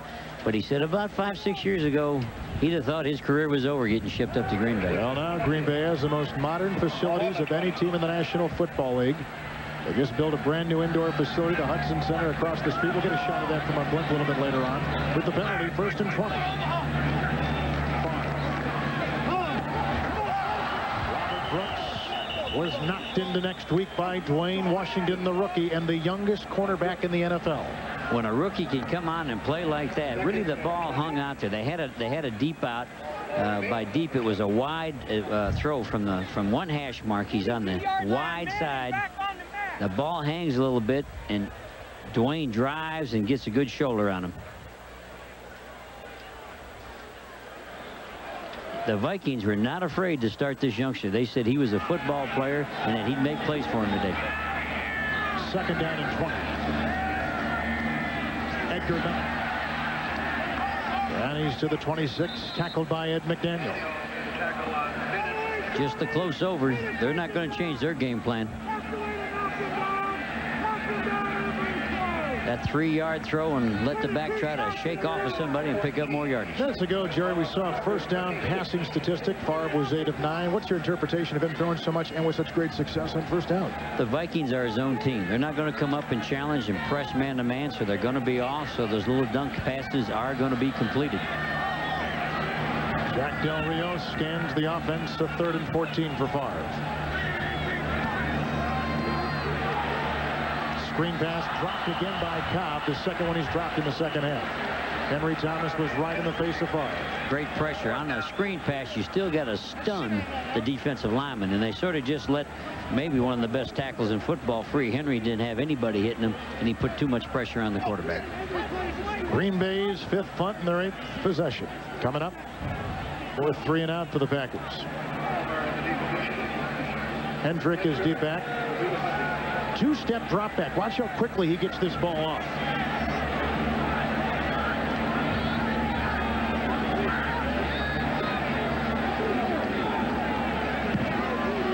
David Palmer deep back for the Vikings. And at the 29. Palmer to the 35. And the Vikings will begin it for a second time in the second half. The Packer defense shutting out that Minnesota offense. 13-0 Green Bay. Fat Boy was named after him and me. So that's why we got on him. First down and 10 for Moon. Terry Allen wrapped up by Reggie White after a 3-yard gain. George's got to finish the block. He turned around to see if Allen got through and almost got run over. Good way to get hurt. Just keep on playing and you hear the whistle. Well, the Vikings trying to get that run going, but players like Reggie White have done a spectacular job in trying to stuff it. Neither team really has run the ball well, which was the goal coming in for both offenses. 2nd down and 8.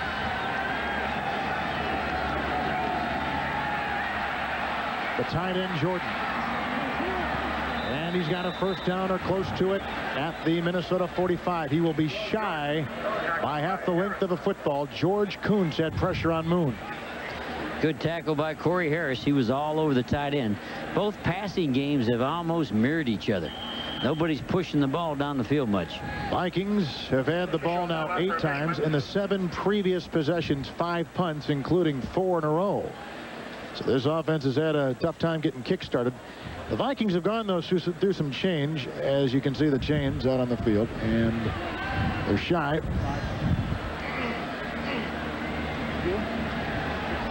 That offensive line, Jerry, has been shuffled just a bit and gone. Some very big names.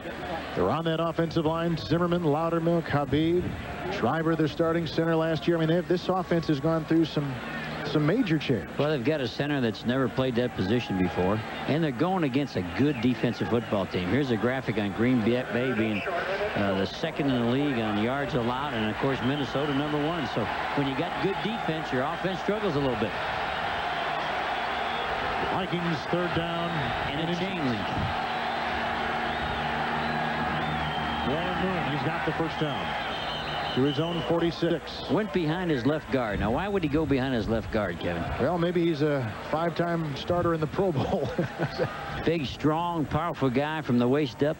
Has an unusual stance. His left leg sticks out and wobbles a little bit and bends at the knee. But for a yard, he followed his best offensive guard. First-round pick back in 1988, Randall McDaniel.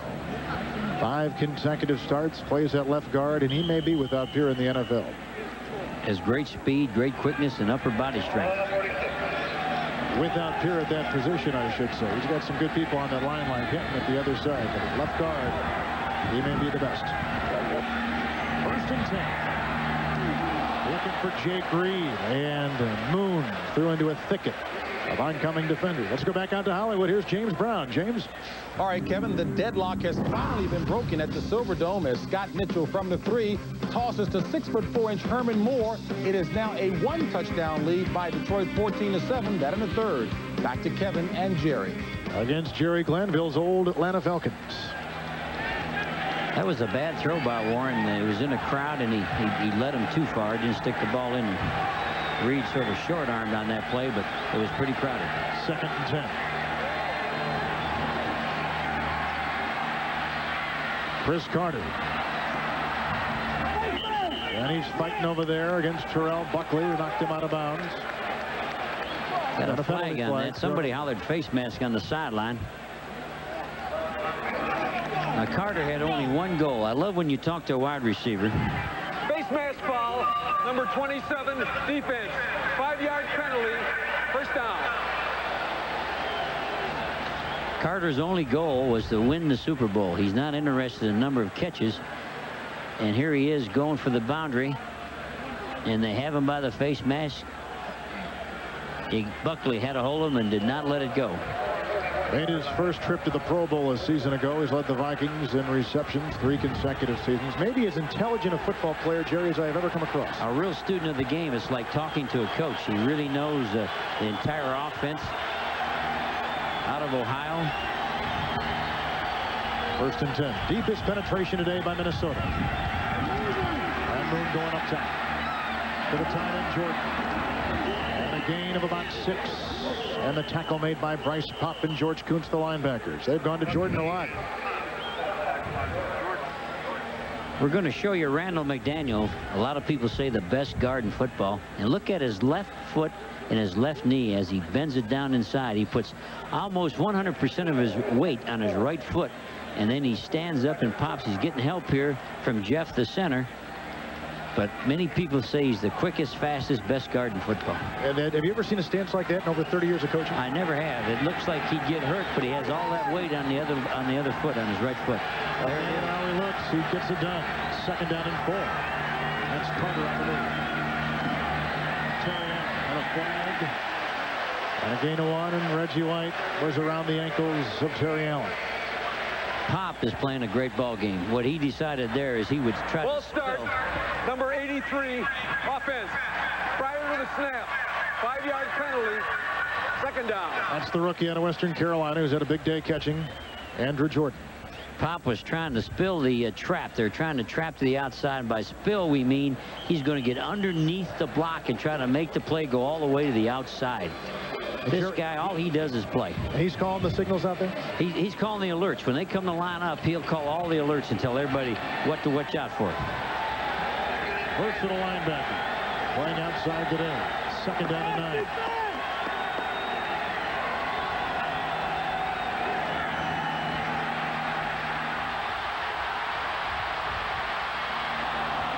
And he's got to catch Adrian Cooper, the tight end. And a first down for the Minnesota Vikings to the Green Bay 26.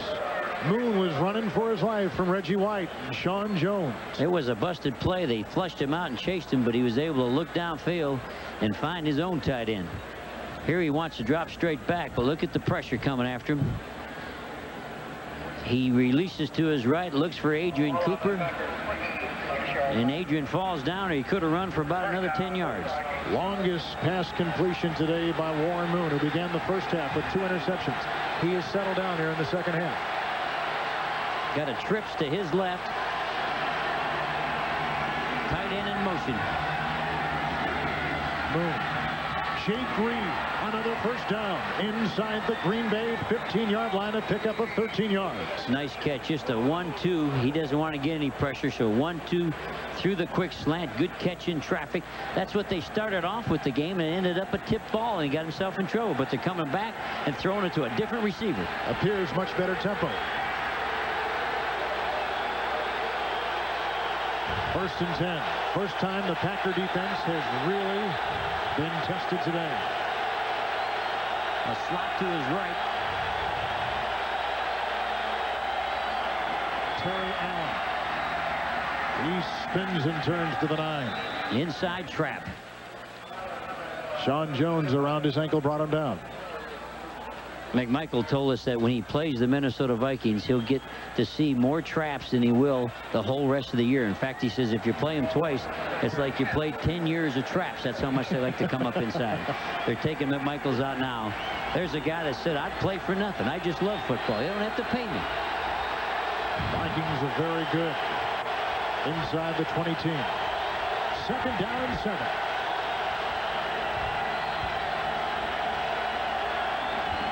Play action by Moon. And somebody screwed up. Now Reed was triple teamed. Did the Moon just throw that away? It was a play action pass, and Warren, when I had him, his strength was never to turn his back to the defense. It's play action pass, and you don't get to see everything. I always thought his strength was backing up, seeing the whole field, seeing what he wanted to do, and it's not really a good fit. When we coached him, play action pass was like 5% of our offense, but it was 70% of our sacks, that you don't get to see everything that's happening. Just the 2nd time he has played the Packers. 3rd down and 7. And Moon wants a timeout. First, 2nd half timeout by the Minnesota Vikings. This is too good a position to let things get away. Packers trying to keep the shutout. Vikings trying to get in for the first time. This drive, Jerry Glanville has been especially productive. 5 of 7. He's looked very sharp. I'm not so sure he wouldn't have looked that sharp earlier if it wasn't for those deflected passes. Those passes were good throws, and that was not his fault. Here, I think his throw has to go to the end zone. If it's incomplete, you want the thing to end up in the end zone. Get Carter in the ball game down here. 11th play of the drive. 3rd and 7.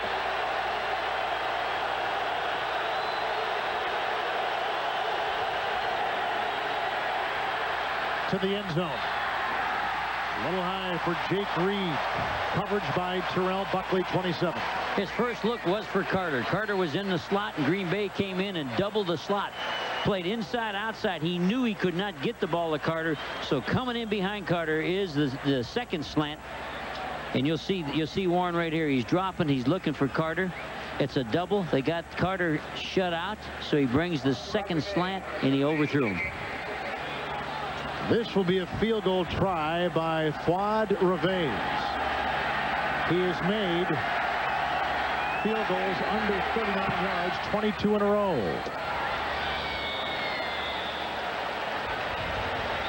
And we will take a timeout. The Vikings are on the board. The Packers lead it 13-3. Reveiz is good from 28. His field goal has given the Vikings their first points of the day. Green Bay on top 13-3. The ball fell off the 1-inch tee, but he placed it back up there. I don't know if the officials have measured the tee this time. We had an illegal tee earlier. Way back for the Packers, Corey Harris and Marcus Wilson. Good kick. Harris will leave it in the end zone. Packers will get it for a second half possession, holding on to a 13-3 lead over the Minnesota Vikings. First down on the roll 20. Packers lead 13-3. Teague had 2 first-half interceptions to Moon, who has now settled down in the second half, coming off a good-looking drive moments ago at the field goal. And Favre's had a pretty good day throwing. Both teams are averaging 9 yards of completion, but there was really nothing wrong with Warren Moon in that first half. It wasn't a matter of settling down. As people catch the football when you make the good throw. Don't get the ball tipped up, because the defenses, both of them, play zone. You get a ball in the air, someone's going to run underneath it, and pretty soon you get yourself in trouble. Now, how does Green Bay respond to a nice drive by the Vikings? Can they hold on to that momentum? They will not change their plan. Watch for that little short pass. 1st and 10 from the 20. That's Cobb. The motion built 3 people. Robert Brooks close to a first down near the 30. Tackled by Anthony Parker. Gain of 11 on the play. Moved the chains. Just a little curl off the slot formation. Nothing. Just a little turn in. And his first read, he has a 1-2-3 read. That was his progression, his first shot. One thing about Favre, he does like to look where he's going to throw, and he's looking in there, and he just delivered the ball. Brooks has caught it 3 times for 30 yards today. He's had a big day as a compliment to Sterling Sharp. 1st and 10. A tight wing set with 2 backs in the backfield. Edgar Bennett. Oh, is he wrapped? Seemed like a good thing at the time. Jack Del Rio got his hat on early. With that formation, the only place they could go was to the defensive left. So the defensive left said, hey, you're going to get in a strong formation with a tight wing. We're going to knock you backwards. 55's Del Rio, middle of the screen. Plug in the hole, come up after him. and you can see nobody blocked him. Nobody attempted to block him. The line was slanting over to the wing side and ate up all the blockers. But a good play by Jack Del Rio. But you got to make those plays if nobody's blocking you. Second down and 10. To Cobb on a good block. But nowhere to go. The Vikings now, Jerry, seem to have that fire in their eye. Whatever they did on D, what I think's really happening is this is the old play with the flare and the curl, and what the defense has got to do, you can't sit in the zone, and I think what they did out of that zone, they came up and pressed the back pretty quick. Even though the coach told us last night all they want to do is play zone from the 5 to the 5, with the game like it is, it's getting closer. Come on after them a little bit. 3rd and 11. 3 wide receivers in the game.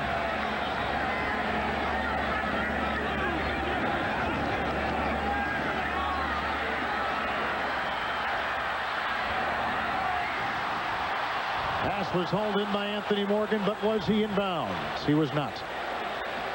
He got in trouble. Favre got in a little trouble. Tried to escape a little bit. And while he was escaping, that's the kind of plays that get intercepted. That was more like Favre last year. Don't throw that ball. You're ahead by 10 points. Good rush. They have a twist in there with the tackles. They chase him out, and he slings it sidearm, which is what he's noted for, sort of playing playground football. Entered to punt for a 6th time. 2nd consecutive punt. David Palmer awaits him back at the Minnesota 30. High hanging punt, and a good one. Fair catch. 36-yard line. That's twice the punt has gone above Vince Lombardi's name on the Hall of Fame. Yeah, we should probably mention Green Bay has a ring of honor. There's Lombardi, who is a longtime coach, and of course the story is so well documented it would not be necessary to repeat it, but that is part of the expansion that the Packers have gone through. Part of Fox's Super Sunday. This fall, the action doesn't stop after football. 1st and 10. Amp lead. And he picks up a quick 9. Not very quick, Jerry, but he gets it done. He beat him by design. Look at this crowd here. Here's the biggest, the Vikings versus the Packers. Nice hats. It's what's under the hat, though, that counts. They set the 2 wideouts to the tight end side, and that's how that play broke out that way. Hit him on the head, hit him again.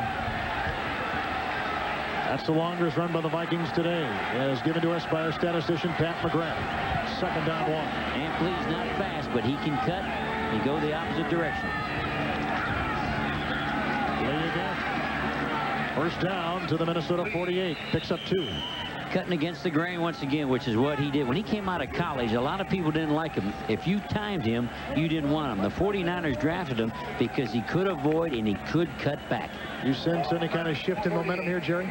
I think the field goal has sort of fired him up, sort of said, now we're 10 points out of this thing. This thing's within reach. Crank it up. Let's get it going. Vikings 1st and 10.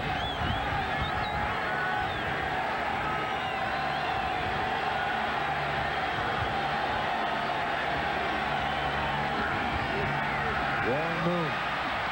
Amp lead. And a gain of a couple. George Kuntz there, make it 5 on the completion.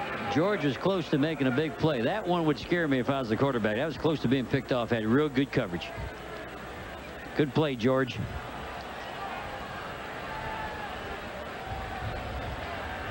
Vikings will let the clock run down, and that's the end of the 3rd quarter with the score. Green Bay 13, Minnesota 3.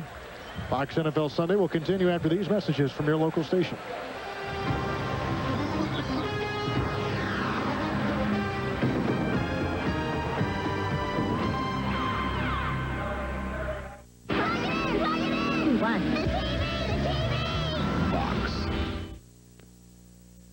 Cromwell, the special teams coach, the ex-LA Ram great, and he's diagramming how the man got in on the punt block, and he's telling Mike Pryor everything that went on. But usually when you talk to your players in the sideline, they're half knocked out.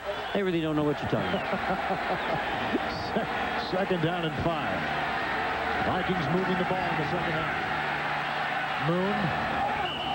And he's looking for his tight end, Andrew Jordan. Corey Harris was covering. In the 3rd quarter, the Vikings had 82 offensive yards to Green Bay's 15. And is there a flag on the field? Yes, there is. Offensive pass interference, number 87. 10-yard penalty Second down. 87, Adrian Cooper, the new Viking. That kills you when you get a 10-yard penalty and you're trying to make a 3-yard pass. We've seen more tight ends in the flats today, and they're just trying to. I don't believe it's his first read. I think he's looking for something else, and the defense is forcing that short throw, and then you get a penalty on it. Well, look at the numbers. First half to second. You can see why the Vikings may just be on the brink of capturing the momentum in this game. Green Bay had a wild first half, a 13-0 lead at halftime.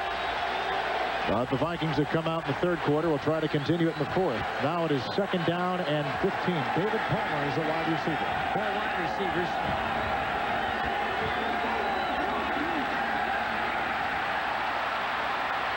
Lee.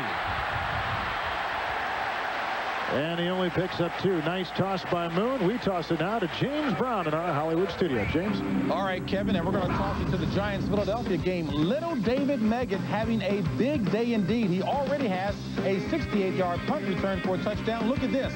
Breaks from behind his convoy of blockers, a 26-yard touchdown run. Giants lead at 28-13. That in the third. Back to Kevin. Thank you, James. You like Meggett, don't you? Sean Jones, that Meggett we said was going to rewrite all the records. Sean Jones got great pressure that time on Warren Moon. They put him on his back. 3rd and 13. Here they come. Sean Jones has it. Jones and Pop are doing a stunt. It was a E-team, meaning the end goes down inside and the next guy rolls. Quarterback never had a chance. That's 2 plays in a row. Sean Jones has hit his old teammate. You can see him coming inside and Pop outside and Sean Jones inside, and Warren Moon does not have a chance. Another punt for the Minnesota Vikings. That may be a very big defensive stop for Green Bay, stopping the Minnesota momentum. Saxon to punt. Robert Brooks awaits it back at the 25. No rush. No hang time. And this is returnable for Brooks at the 23. But tell that to the Vikings special teams. They were all over that play. Nice You got to give them credit for covering that low hang time. Green Bay holding on, leading Warren Moon and the Vikings 13-3. Another sellout in Green Bay. That's the story here for many, many years. The Packers on top of the Minnesota Vikings 13-3. Well, Jerry, the Green Bay defense just had a nice stop. It's up to the Green Bay offense now, and we'll see if they've got their edge. What do they need here?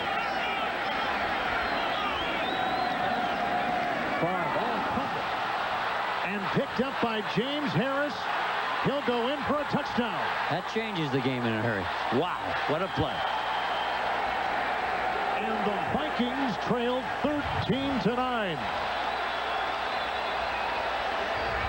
Did somebody step on his foot? We'll have to see on the replay. He looked a little bit off balance.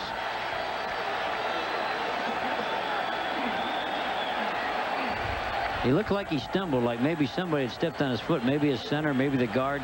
James Harris is replacing Chris Dolman. He is key on the overall success of this defense, and he has just been heard from in a very, very big way.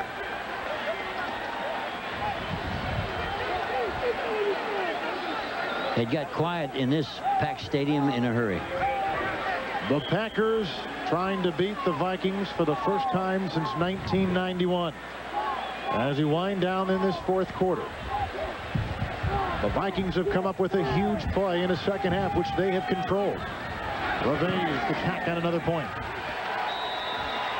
We've got a new game in Green Bay. Plenty of time left. 13:29 remaining in the fourth, and the Packers now lead just by 3. Daniels come up with a huge play for the Viking defense. Green Bay led at halftime 13-0. So you can gather from that what kind of second half it's been for the Minnesota Vikings. Juan Revez will kick off from the 30. Harris and Wilson deep back for Green Bay. And the kickoff will fall to Corey Harris on the fly at the 18. To the 35, and a flag thrown in the pile.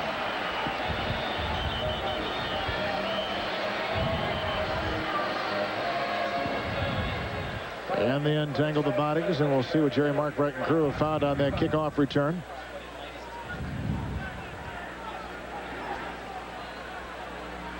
(13:19) left in this game. Holding number 89, receiving team on the return. 10-yard penalty, first down. Mark Chimura, one of the biggest plays of the game, happened just seconds ago, and the Viking defense did it. Ed McDaniel is going to play middle linebacker. It's the second blitz of the entire day, and he's going to blitz through this hole, and you're going to watch the quarterback who's going to try to stiff arm him. The back misses the block. Look at Favre with his hand up on him, and the ball's out, and a good job of running with the ball. Just don't lay on it. Pick it up and run it in for the touchdown. That has made this crowd get quiet in a hurry. How will Green Bay respond? We'll find out. 1st and 10 from the 20.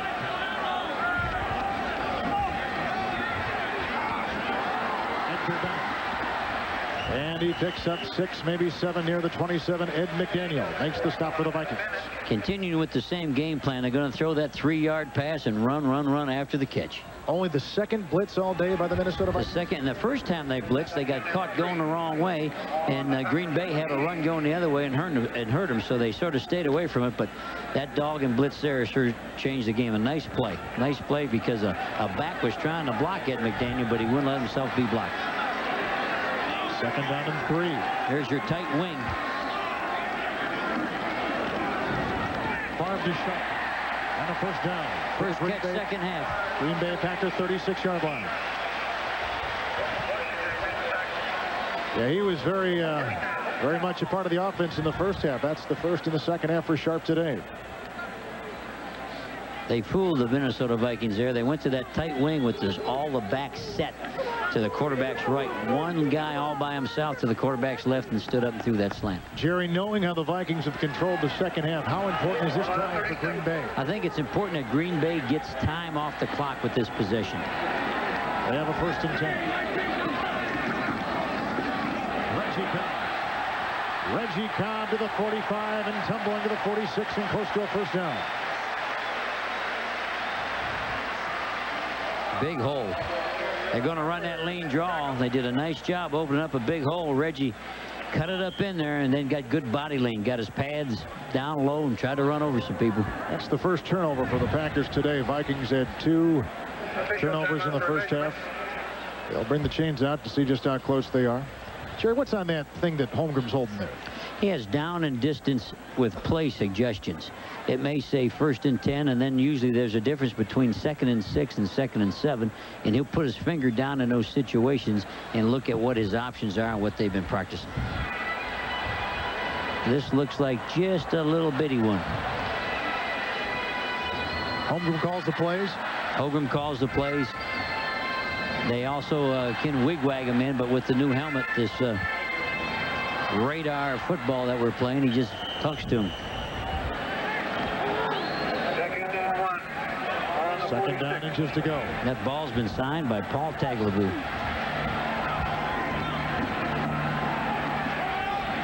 Edgar Bennett. And he should be close to the first down. Let's see where they spot it. Henry Thomas was there with the stop for the Vikings. Good defense for the Vikings. Tried the cutback, started off to the right, tried to bend her back. Minnesota Vikings coming down hard on inside charges. There's the coach looking at his situation. The coach has that card. He says it's 3rd and 1. What do we want? I got 3 suggestions. I got 1 underlined. The one I got underlined didn't work the last time, so I go to another one. 3rd and less than a yard. Really the length of a football. He held that button down because he was talking to Favre. Upstairs, somebody's got to let the button go. Darrell Thompson, mainstay in the backfield last couple of years, is in for the first time today. Big play for Green Bay's offense. Edgar Bennett. They got the first down, but the play clock ran down to 0. Got a penalty now. Delay a game. Gonna be 3rd and 5. Delay of game. Offense. 5-yard penalty. 3rd down. Jerry, that changes now that 3rd down play completely. 3rd in the length of the football to 3rd and 5 is dramatically different. Well, they'll go from 3 tight ends, probably to 3 wideouts. Have to put the ball up. If they go to 4 wideouts, watch and see if the back, where the back is, and that'll tell you whether it's a run or a pass. The Packers have not had a hold of this 3rd quarter and 4th quarter today. The first half, they led 13-0, but the Vikings have picked up the momentum. You can see what Favre has done on 3rd down today, and he's got a 3rd and 5 right now. And again, it remains a big play. 3 wide receivers, a close swing to his left. Backs out that way. Oh, boy. Incomplete to Sharp. There's a flag. There's another. He had a hold of his helmet. He grabbed a hold of him. Was that Vincy Glenn? Vincey's in there arguing. Vincey's probably one of the best free safeties in football. I think he had his left hand on him. Automatic first down at the spot of the foul. See, Vincey was covering a receiver down the sideline, and the referee didn't throw the flag long enough. It was not on Vincy Glenn. It was the person covering Sharp.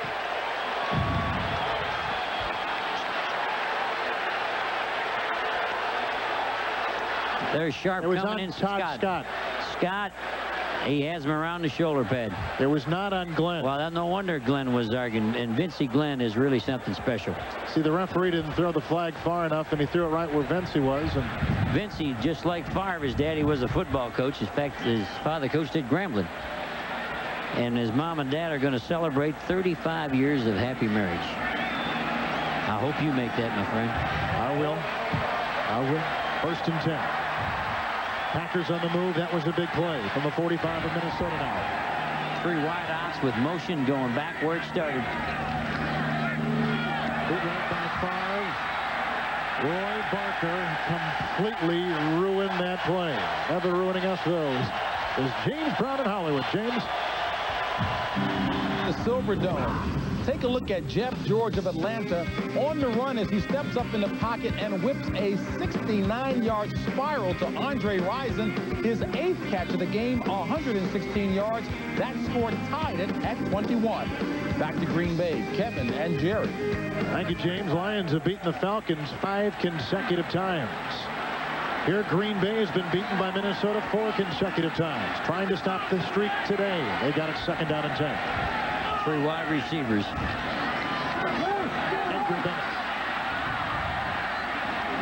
Ed McDaniel came in and made a marvelous play, wrapping his paws around the hips of Bennett. They're pulling McIntyre, trying to get him out around like he did at the 49ers. An elephant graveyard, he said this used to be, but now players want to come here and be part of this pride, part of this tradition.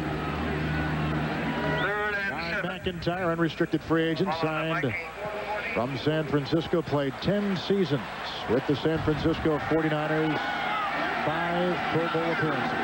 4 wide receivers. Trips to the quarterback's right, 3 of them to one side. He's looking that way. Close to a 1st down. Robert Brooks has it near the 36-yard line of Minnesota. Anthony Parker, maybe the best cover guy in the secondary in the Vikings, makes the stop. Jerry, do you go for it here? They're so close. I think you go for it. Minnesota is having trouble stopping the 3 people to the same side. The 2 outside are clearing it out. And the 3rd guy in is just breaking to the flat, making the linebacker go all that way because they're not bringing a safety up to that trip side. They're leaving the safety deep. Thing impressive about this drive for Green Bay is they've been outscored 10-0 in the 2nd half alone, yet when they've needed the big offensive drive, they have gotten it here late in the game. Look at your clock, too. What they're doing is they're taking the ball out of the Vikings' hands. Warren Moon can't score with the defense in there. They're shy by at least a yard, and upcoming will be the 8th play of the drive. It's too far for the field goal, so what you might as well do, you might as well go ahead and try to get the 1st down. Do you like the call? He's going to go for it on 4th and 1. I think it's the only call. There's Coach Mariucci looking at his board. Everybody's looking at his sheet but you and me.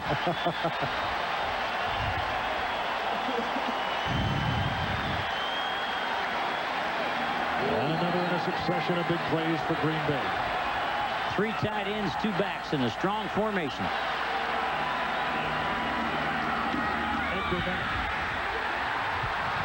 They'll be close. Real close. That's the only way they could go with that set. That's the set they ran before. Put the backs to the wing side, said, we're coming, you know we're coming, let's see who wins this thing.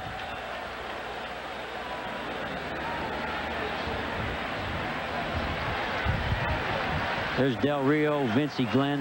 They got it.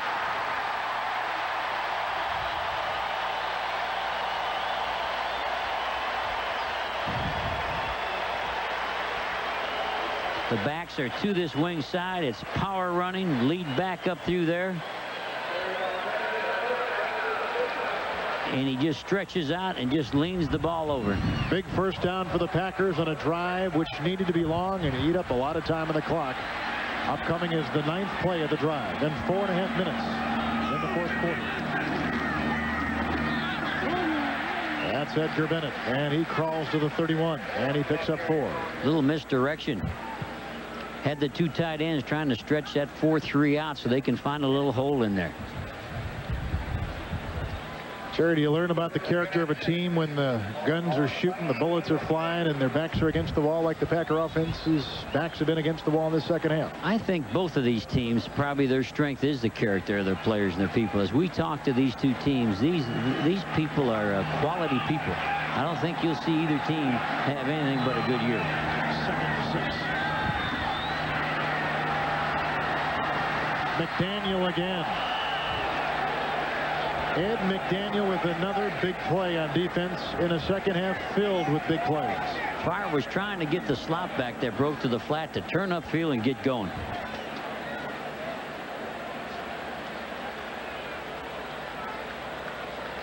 There's Favre breaking for the sidelines. Ed McDaniel chasing him. We got a coach on the sideline. Did the coach get hit? Oh, man.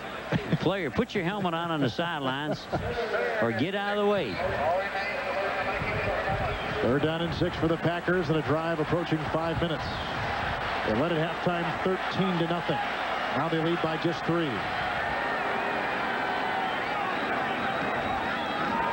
Blitz is on. And the blitz again from the linebacker, Ed McDaniel. They tipped that ball, and that's the 3rd blitz that we've seen. They motioned and built trips. He was trying to get that ball to the 3-man side, and the coach has seen enough. He says it's time for the field goal. They've blitzed 3 times, Jerry, and the last 2 have been absolutely crucial. They really have. And the first time they blitzed, the Packers won, but the last 2, you can see the linebacker jumping up. Ed McDaniel tipping the ball. Now Jack Del Rio trying to find the ball. Jackie has kicked field goals today from 25 and 39 yards. This will be a 49-yard attempt. The Packers lead 16-10. An important score for Green Bay is a Battle of Viking team that has come charging back in this second half. 7:43 left. Aren't out of the woods, but that field goal big. They lead by 6. Jackie's hit 3 today, 25-39, and one measuring 49 yards away. They'll kick it off with 7:43 left in the 4th. Ismail from the 3. Andre Ismail still on his feet, and with a block, he's gone. And a big return by Andre Ismail. Tim Hawk with the tackle, maybe a touchdown-saving tackle, and special teams for the Vikings, a big play. I was just about ready to criticize the return because he did not run hard. He jogs up there trying to set up his block. You'll see him come to our left. He's not running hard. He's looking around, hoping something opens. The wedge is trying to make a block. He slides off the 1 tackle and breaks all the way to the other side, to his left and your right as you're looking at it, and a game-saving tackle there by Terry Allen. Like I said, Green Bay's not out of the woods, especially when you've got Warren Moon as your quarterback. From midfield, 1st and 10. Good blocking. Looking for Reed. Out of bounds. Coverage by Terrell Buckley. You know, it was a year ago when a pass by Jim McMahon to a wide-open Eric Gulliford gave the Vikings a late-game win. Buckley has that etched in his mind that he would not let it happen here. That last year, that was in a 2 coverage. This time they're in what you would call a 3, where the corner had deep 3rd. He's back there all by himself, but nothing can get behind him. He's really in better shape than the receiver to make that play. I believe the quarterback rollout on that is what Warren was trying to do when he got sacked. And now 2nd down and 10 for Moon.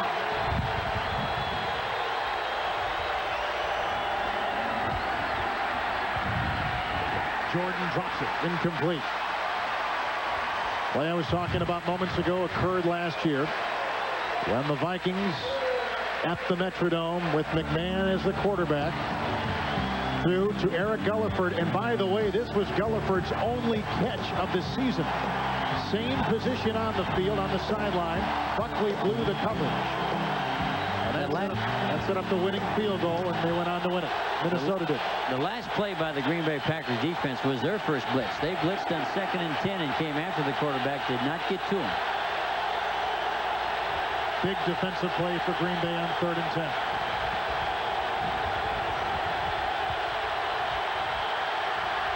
Moon to Allen. Another dropped Viking pass.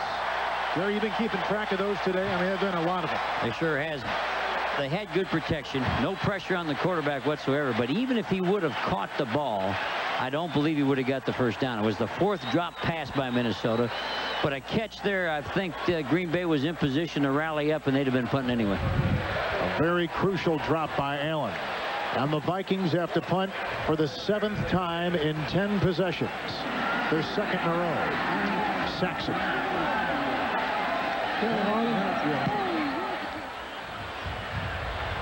Robert Brooks, the fair catch on a knee at the 14. 36-yard punt. 7:06 remaining. Packers trying to hold on. They lead it 16-10. Packers lead 16-10. Packers need one more drive, and the Vikings need one big defensive play. Both have shown they can do it in the second half. Green Bay is starting with their worst beginning field position right here at the 14. And Brett Favre with a 1st and 10. There's their 4th blitz. Reggie Cobb, first down, pickup of 11 yards. A big play, tackle by Anthony Parker, but what a block on the left side of the line. Green Bay won on that one. They're going to blitz to the opposite side. This is how you watch to your left. The safety's walking up, the linebackers blitzing, and they have the lead draw away from the blitz. You can't get a bigger hole than that. Everything is wide open. Good tackle in the secondary. Longest run today, and especially by Reggie Cobb, 7 carries. They would like him to get between 70 and 80 yards a game. The unrestricted free agent from Tampa. Big play. Packers now have some room to work. 1st and 10. Vikings need a stop. And they get it. Ed McDaniel, but not before a gain of 4 by Edgar Bennett right into the teeth of that Minnesota defense. And no finesse there. No trickery. We're coming power football. Bend back football. Run straight at you and make the cut. And Edgar Bennett showing what we saw on the film. Got good quickness. He can burst into the hole. And runs a little bit heavy in there. Stay tuned after the game for the Miller Lite player of the game. And there are a lot of them on either side we could choose from. Harris right there, 99, came up with a big fumble recovery. McDaniel knocked the ball away. Vikings got back in the game with those 2. 2nd and 6. Edgar Bennett. First down. Bennett to the Green Bay 39. Vince Glenn was there. A good block by Sterling Sharp. A lot of people know how he can catch the ball and how he runs afterwards, but he helped that play work. He came and made the big block. In fact, him and Vince Glenn are talking about it. I don't think they're sharing pleasantries there. You got to block if you're a receiver in the NFL, and there may be none better than Sterling Sharp. He'll be on the left side of your screen. He'll come in and make the block. There he is, 84, walling him off, pushing him off. And now on his back goes the defensive player. Sharp agreed to come back to the Packers last night after walking out for about 6 or 7 hours. He's had a big influence in the game. Reggie Cobb. And he picks up 3 to the 42. Jack Del Rio, Henry Thomas are there. You know, back to Sterling Sharp again. And we see some pushing after the play.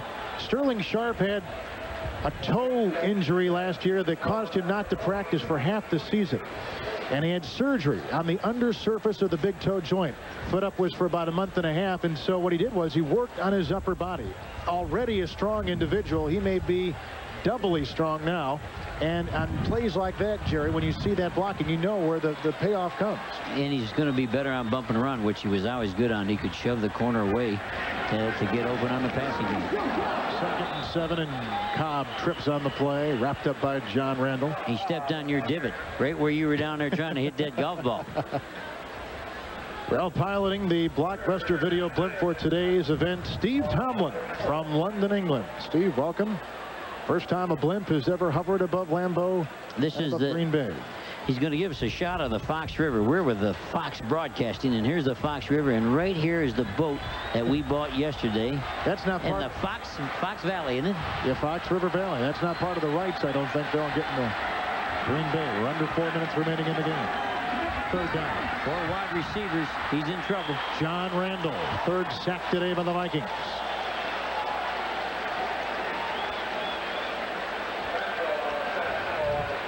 Pro Bowl starter last year, third in NFC sacks. Well, he was smart there. He didn't throw it away. Talking about Favre.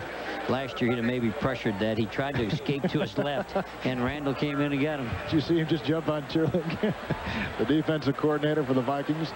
Vikings are going to have another chance here. There's 3:15 and the clock ticking in the fourth quarter. That's Palmer, deep back number 22, and Hendrick to punt once again. Green Bay's 7th punt today. Minnesota tried to block that punt. Palmer. And he's to the 26. Doug Evans was there, 41-yard punt. Good special teams coverage. One thing the Packers have improved on, when they started this year's preseason, everybody was disappointed with their coverages, but they've come a long way, and really what used to be a stick in their eye has sort of become a little bit of pride for them. There was a penalty, and it's a hold against the Green Bay Packers. Well, strike or no strike. Look at that stadium. Totally packed. Nobody's leaving. There's their special teams coach, Nolan Cromwell. They had a lot of criticism the first couple of weeks, but their last preseason game, the special teams won the game, and here they are today doing a great job of covering. Longtime player for the Los Angeles Rams, All-America at the University of Kansas. As a quarterback, as an option quarterback. Yes. One year he was the defensive player of the NFC. As a safety. Hendrick to punt again. Palmer awaits at his own 36. Good punt. Palmer at the 35. And he gives the Vikings good field position. That was a big penalty against the Packers, Jerry, because look where the Vikings will start. Every time you get a penalty like that and have to kick over, it usually adds up, and that added up to about a 12-yard difference there. So you get a first down against you by the penalty. Well, coming up next will be the Dallas-Pittsburgh game, the second game of our doubleheader. We've got 2:49 remaining in this one, and the game, folks, is going to come down to the final 2:49. Green Bay leads by 6. Can the Viking offense come up with the big drive, and can the Green Bay defense hold Minnesota, which has had a good second half? Moon to Carter, and a gain of 6 to midfield. And a tackle made by Doug Evans. Carter tried to run over him. He tried to put the bone on him. He wound up and hit him with his forearm, but it's still a real short pass. They had 3 wideouts, and we're still seeing the slot back or a tight end or an inside receiver running that diagonal to the flat. We're down to 2:43. You can't throw all flats, can you? You tell me. You better put something downfield a little bit deeper. Second down 2.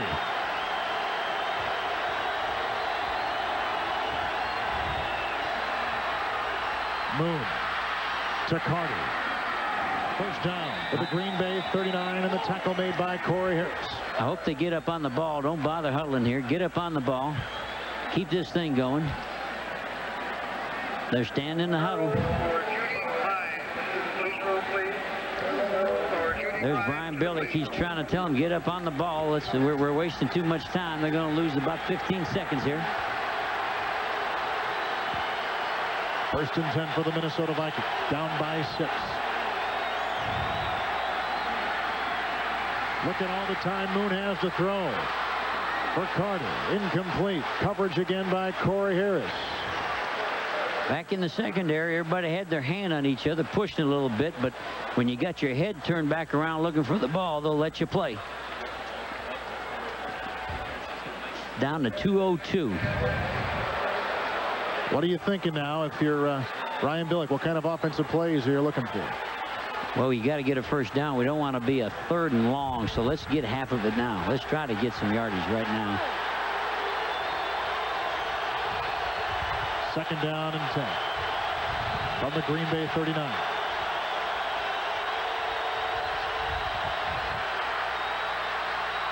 Moon intercepted for a third time. Linebacker James Willis. The biggest play of the ball game has been turned in by reserve linebacker James Willis.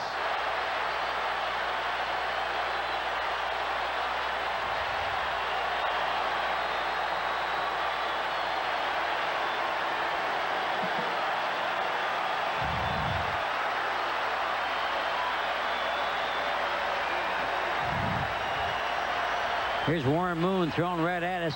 Middle linebacker dropped real deep. Broke on the inside center cut. Picked it off. Now hang on to that football. Hang on to that football. You got the game won.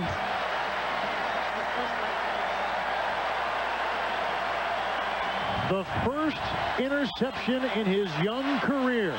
And it couldn't come at a better time. In a game of big plays, this may be the game's biggest play. We'll see it in a second as Favre hands off to Edgar Bennett. And he's to the 40 for a gain of 1. 2nd down and 9 upcoming. Minnesota calls that timeout immediately. Here's what Warren saw. He's looking at to his right. He's watching the outside receiver come on a center. Does not see the inside linebacker. Steps right from the other direction. Came from the left. He did not see him. What a big play for a young linebacker and a big play. A big play that the touchdown, if they go in there, of course, they're going to win the football game. And there's the coach talking to the special teams. We talked about special teams. Willis has to go in on the punt team and cover the punt. And he's talking to him on punt protection because Minnesota should come back and try to block the punt. We opened today from Lambeau Field in Green Bay telling you that this game, in many people's eyes, would set the tone for Green Bay's season. The coaches didn't agree with that, but the players said that. The fans and the media covering and watching these games and watching these teams said that this game would mean a lot for Green Bay. Why? Because Green Bay has tried to measure up to the Vikings. That has been the one roadblock. 3 times in 78, 89, and 92. The Packers have lost tiebreakers getting into the playoffs because of the Minnesota Vikings. 4 consecutive Viking wins coming into today. Green Bay knew that this was going to be one of those games that could definitely set them off on their upcoming season. If they hold on now, it will be one of the big wins they'll look back on. 2nd down and 8. Edgar Bennett. And he's diving near the 44, and he picks up 3. Today's game was produced by Jeff Gowan and directed by Andy Kindle, 2 of the best in the business. The studio was produced by Scott Ackerson and directed by Bob Levy. The executive producers of Fox Sports are Ed Gorin and David Hill. If Green Bay goes on and wins this football game, and I'm a Minnesota Viking fan, I still feel pretty good about my football team. I think the Minnesota Vikings have an excellent coaching staff, and I think they got good football players. You sit down and talk to this man right here, and he can coach. You talk to their players, and they believe in themselves. They'll still come back and have a good year. But when you're playing somebody in your division, you hate to take that loss. But I think the fans for the Packers, they're going to have fun this year. But I think the fans of the Minnesota Vikings are going to be, well, really, when the season's all over, they're going to say, we got a good football team. We're proud of our football team. Well, it shows you the overall strength of the Central Division. The NFC Central is a jump ball. Anybody can get it, including Tampa Bay. They can all beat each other, and that makes for a great division. Coming up next, the Dallas Cowboys at the Pittsburgh Steelers. They're going to say Warren Moon had 3 interceptions, but 2 of those were deflected now. 3rd and 5. Vikings are out of timeouts. Edgar Bennett. Now it is 4th down. Vikings cannot stop the clock. Packers are going to have to punt. Jack Del Rio with the big tackle.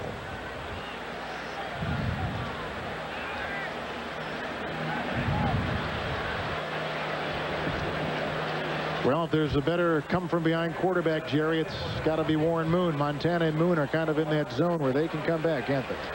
He's great with 2 minutes and 4 wide receivers, and sometimes he even made me look like a good coach. So it's never over. Absolutely not. And the Packers know that as well as we do. The fans know that. Look at this crowd. Nobody's left. Everybody is still here. Packers will take the delay of game or call the timeout. Call the timeout before they take the delay of game. And now they have 2 timeouts remaining, and again the Vikings are out. 52 seconds left.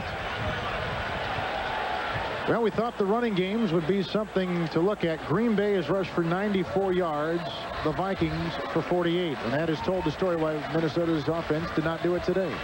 Although there's not a lot of yardage, I think Edgar Bennett has got big-time yardage when they needed it. And what you want to do is be able to run the football when you have a lead. And Edgar Bennett, with his quick feet, I think he's hit up in there. He's run heavy. Cobb has had a couple of good runs, and we don't have a lot of yardage, but it was important. Edgar Bennett, 16 carries and 51 yards. And the Miller Lite play of the game is Edgar Bennett. It'll be 4th down at about 3. And the Packers will punt. Coverage will be important, and Palmer's return will be ultra important. Minnesota Vikings should go after this punt. The way to win this football game is block this punt and try to scoop it. Everybody, they got everybody up. Everybody's got to come. They're real wide, though. They're a little bit too wide. They're bringing a man up inside. Here they come. Great punt by Hendrick. Back to the 11, Palmer. And wisely getting out of bounds at the 20 with 41 seconds left. They just about had that block, but Hendrick had a marvelous punt. Vincey Glenn had a great shot of blocking that. He danced in there, came in there slow. Vincey Glenn is a special type of player. He comes up with big plays to win games, and he just missed it. If he could have laid out a little bit, he was standing tall as he went through, but it was a great effort by a heck of a football player, Vincey Glenn. Well, now you're going to see a clinic. Warren Moon, 28 times in his career, has led the Vikings in fourth-quarter comebacks to tie or win a game. Not the Vikings, but the team he was with. Excuse me, yes. That was me. He was helping me win. Down in Houston. Moon, Ismail, and a gain of 8. Out of bounds. Clock stopped at 36 seconds. To the 28.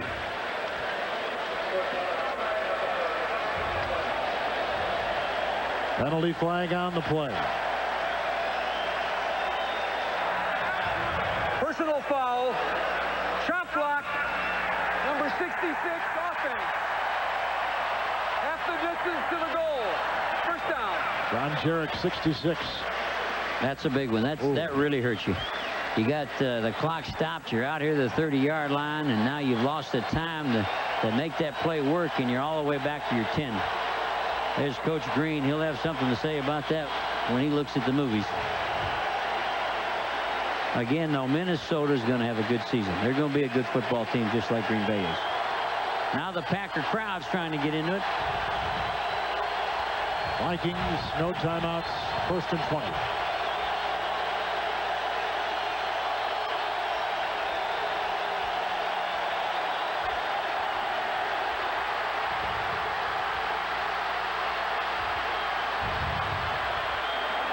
Ismail came back for the catch, 35. It is a 1st down and a pickup of 25 and a big play.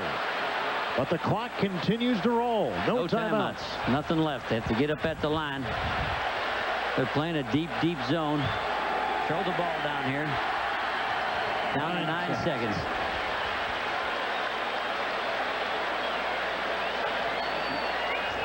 What do you call, Jerry? Well, you got to hope you get a penalty. You got to get 3 people to one side, go for a jump ball. You got to have a batted ball. You got to have a penalty. You can't get it to the end zone from here. You're off too far. So you're looking for a batted ball. Enough people that you pick up a deflection or run, or you hope you get a penalty down in here close that you get another shot. This game at times has taken your breath away. The Packers are down a 3-man rush, something they never do, but they're putting an extra safety in there to play a victory man. 2nd down and 10. Safety is 38 yards deep. Here's the trips to this side. They're going to throw the big bend to the right. Flag thrown against the Vikings. Too much time. Delay of game.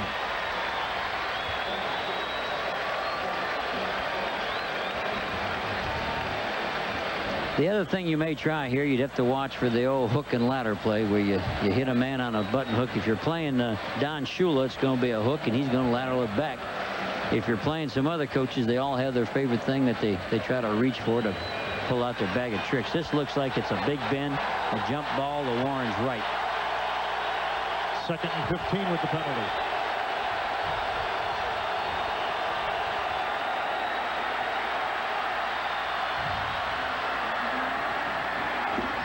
Looking for Carter. Broken up, 1 second remaining.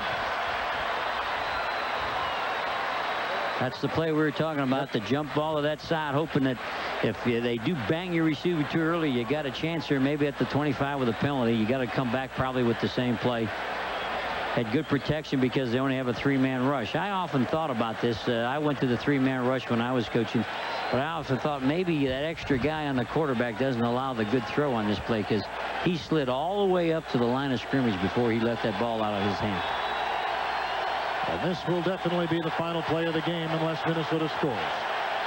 Big bend to the right once again. 3 wideouts. 3-man rush. That's it. Green Bay's won it. The Packers have their first win over the Minnesota Vikings since 1991. The first win in 5 meetings and the first time Mike Holmgren has beaten his old assistant coaching friend with the San Francisco 49ers, Dennis Green. Sharp had a touchdown. Moon, 3 interceptions. Now for Jerry Glanville, Kevin Harlan saying so long from Green Bay with the final score, Packers 16, Minnesota 10. You've been watching Fox Sports in their presentation of the NFL.